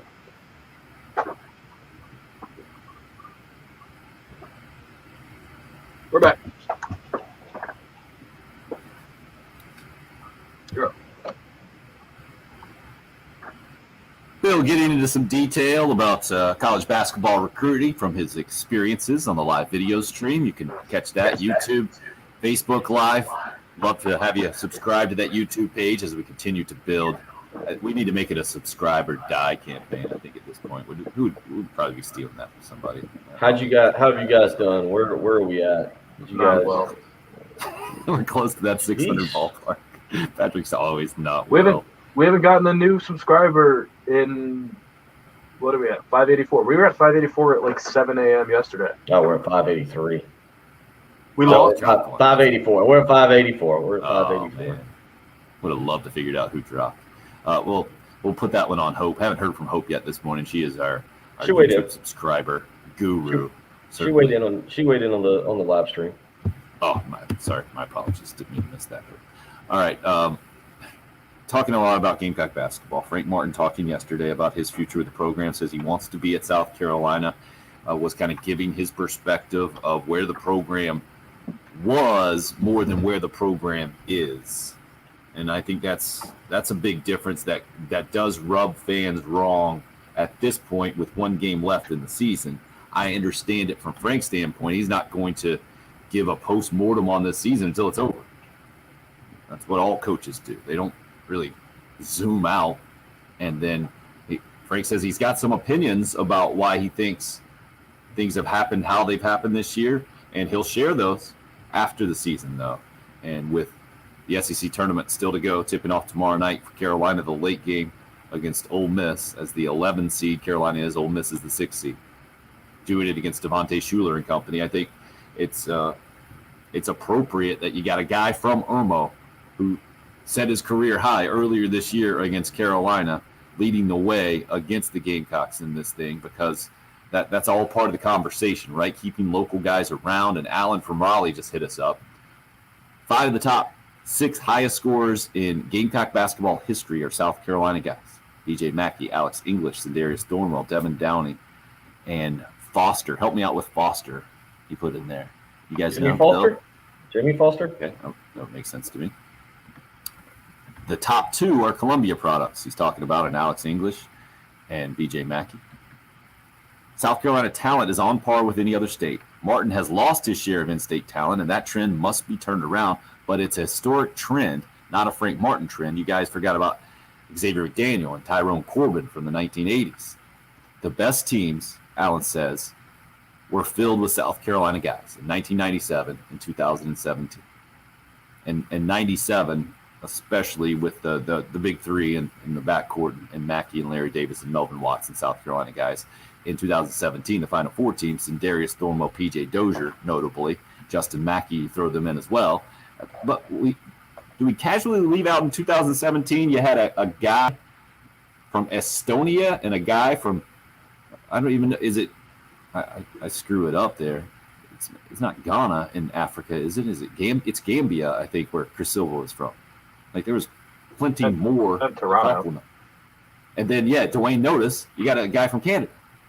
You had 3 international guys that also played a major role in that 2017 Final Four. And I feel like Frank doesn't get much credit from bringing guys in, bringing an all-SEC second-teamer now, and A.J. Lawson in from Canada. I get the criticism. And, again, if you've been around South Carolina basketball for any stretch of time, you understand that this has been the trend, not just a Frank Martin trend. But you also got to give some credit for hitting on some guys and being able to bring in some guys. Ultimately, what it comes down to at this point, Bill, is, all right, where does the program go from here? Where does Frank Martin go from here if he's going to continue to lead this program? And how do you make this year the anomaly into what has been the longest stretch of sustained success? I understand those of you that might be burned up by not going to NCAA tournaments with that success in the SEC, but having 500 better records, first time since the Frank McGuire era. Yeah, I wonder, things that I can say that are factual are if Frank Martin's, if Frank Martin, if the NIT was the same, Frank Martin would have 2 more appearances, probably 2 more NIT appearances, similar to Dave Odom and Eddie Fogler. And if last year doesn't happen, he goes to the NIT again, barring a miracle run. So I would say, how would you feel if we're sitting here today? Now, because the NIT has changed. It's changed. That isn't an excuse for Frank Martin. You have to change with it and you have to get in. But I'm comparing Frank Martin to South Carolina's historical past. And if you look at Dave Odom, and Dave Odom gets in, the 2 years Dave Odom won those NIT tournaments, those were teams that, honestly, they would not have gotten into the NIT in today's age of the NIT. They wouldn't have. Eddie Fogler's last NIT team would not have gotten into the NIT if today's NIT standards are in place then. And I'm not trying to. This isn't a debate about Frank Martin. It's all I'm saying is, like, if you look at it and how basketball has evolved that way, because I do think the numbers speak for themselves, kind of, in terms of this is the most success South Carolina basketball has had over a 6-year run in the last 50 years, good or bad. You don't have to like that. You can be upset about that. That's perfectly okay to be upset about that. And but that's kind of what it is. So here you are in year 9, a really bad year with a team that should have been a lot better.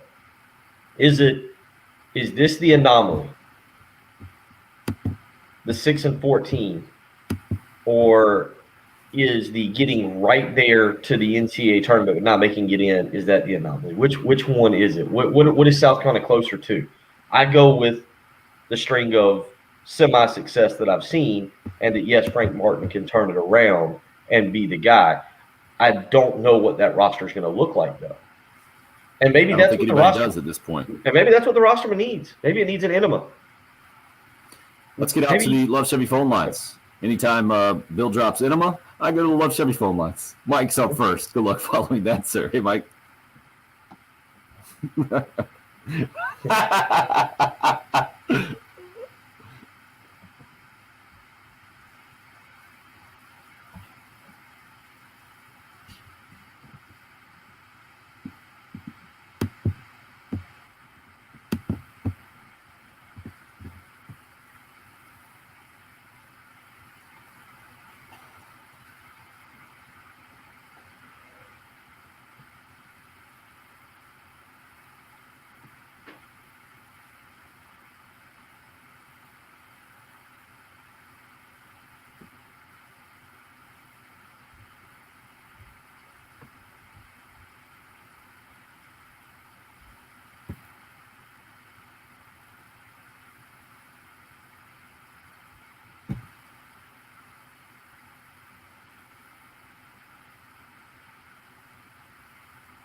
Player and you want to go play for a great Sorry, guys, I had it muted.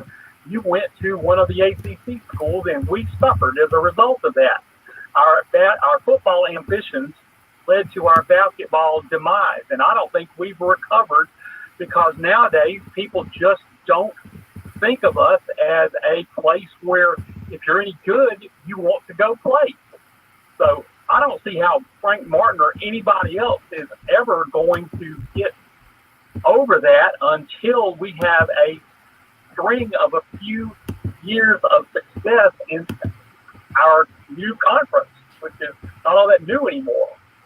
So that's what I think is the reason that all of the coaches that have followed McGuire haven't been able to come close to what McGuire did, because they didn't have the ACC as a point guard. Them got older as the years gone by.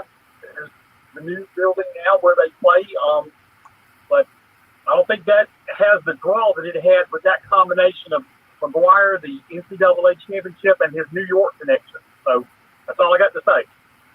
Thank you, Mike. Appreciate the call. Let's keep it going with Ray up next on the Love Chevy phone lines. Hey, Ray. Hey, guys. Just wanted to, I'm almost that last caller's age, and I thought that was a great call when he talked about getting out of the ACC. You know, we had these ambitions in football, but how to destroy our basketball program. But what I've noticed since Frank McGuire, now I'm talking every coach since Frank McGuire, so I guess in 1980 that would start with Bill Foster. We seem to, for some reason, always want to go for that coach who has had a track record at a big school or a major school. The only time we went outside of that was with Darren Horn, and I think that soured people to that point. But I think we missed the boat on it. I'm talking about going back 40 years. I would prefer that we get the younger coach that has the energy, has the drive to prove himself.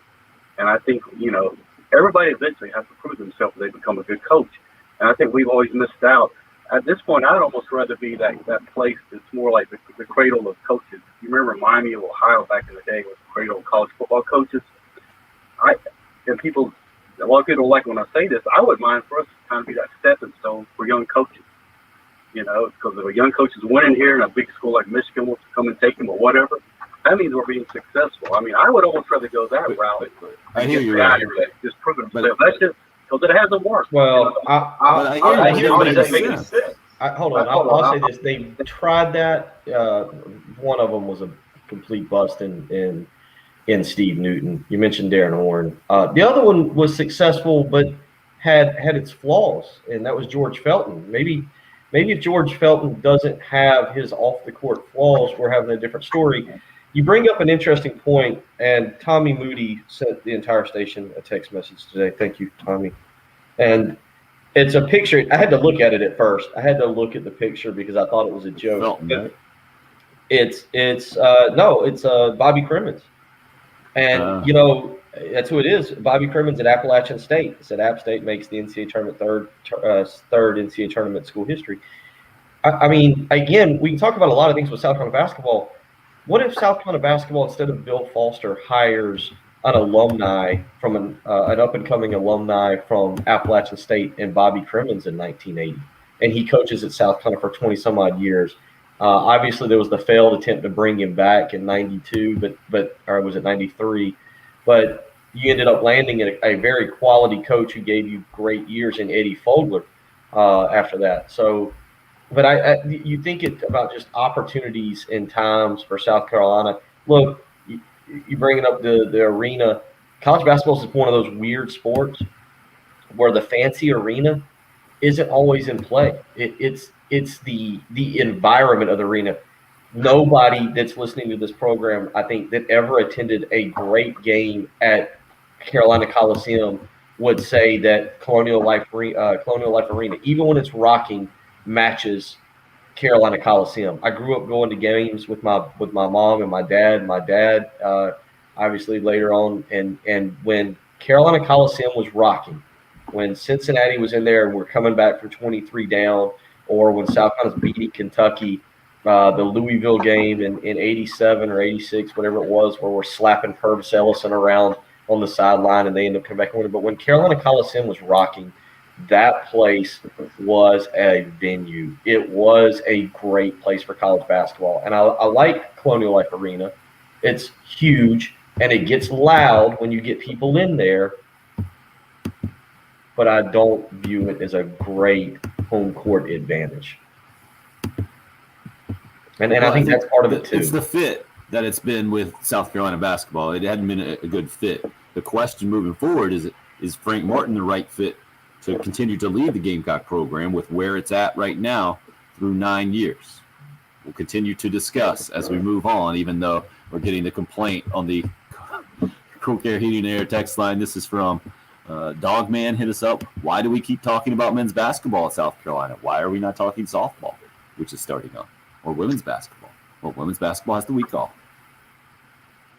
Softball doesn't quite have the crowds as men's basketball.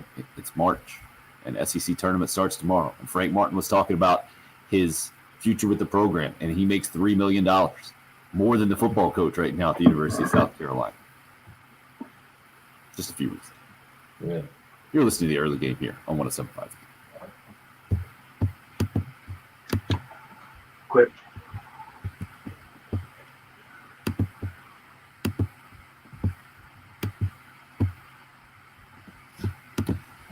We are living in interesting times right now.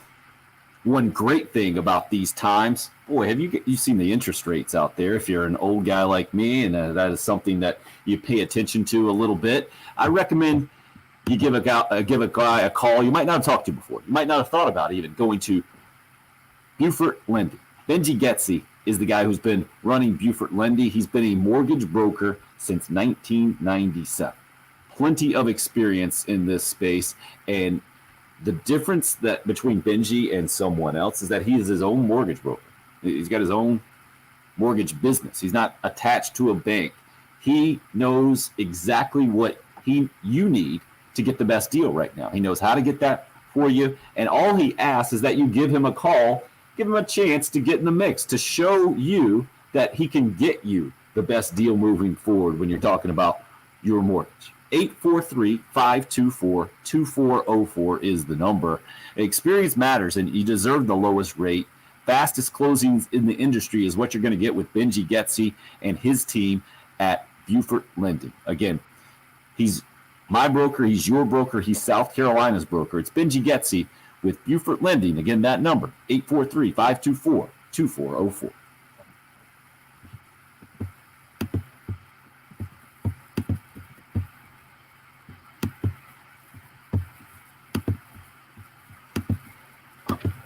Oh, these guys, as I got to go to the bathroom, everybody leaves me on the live stream. How dare you? Oh, there he is. Bill's back. Yeah, I forgot. It was time for my antibiotic, which is this freaking horse tranquilizer pill here. Now, this is way behind the scenes. You want inside baseball? Bill's giving it to you, people. Horse tranquilizer, live on camera. That was 875 milligrams I don't think of we need antibiotic 2 times a day. Oh, Yeah, what's going on at the Carolina Coliseum these days, you know? yes, their practice facility. I mean, and they've actually made it a very nice practice facility. But anything else inside, you know, the old journalism school used to be in there, and they've moved a couple of years now. No, they've got a beautiful. I mean, it's a whole.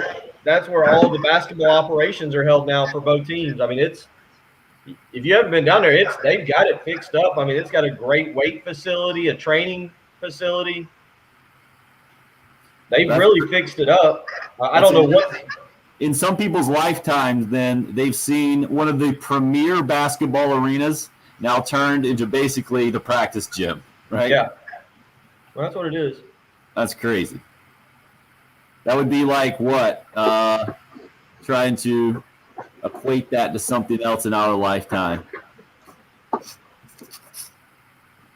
Yeah, I just it's nice down there. Now the thing is they what are you doing with the entire upstairs? I don't know what they do with that upstairs. That's what I mean.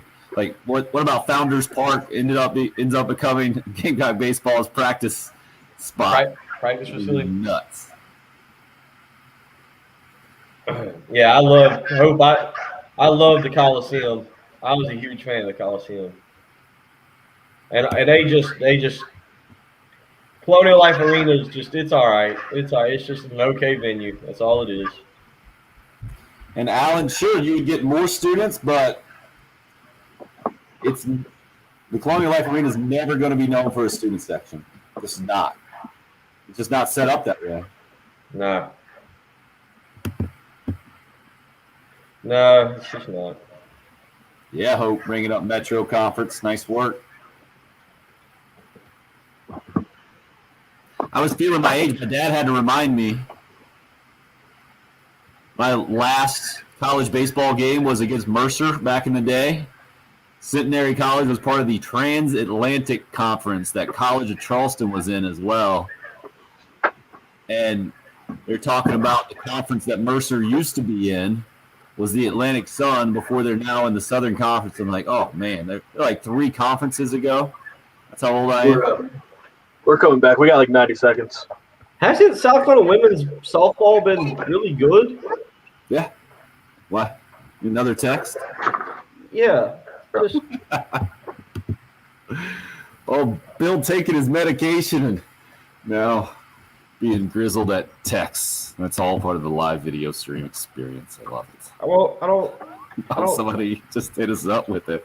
Softball record in the SEC through the years. Unbelievable. That's where we are this morning. And then this Jay from the Interstate, Coach Staley has proven that you can build a great program at Carolina. Women's basketball was unheard of before her.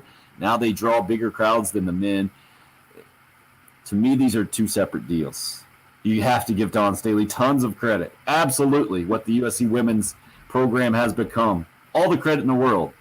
But then to compare that directly to the men's program, it's just apples and oranges, in my opinion. Bill, are we going to go out in agreement on this today? Yeah, I'm not going to go down that path. What about you, Patrick? What are you keeping track of today? Who's running in their underwear today for the NFL draft?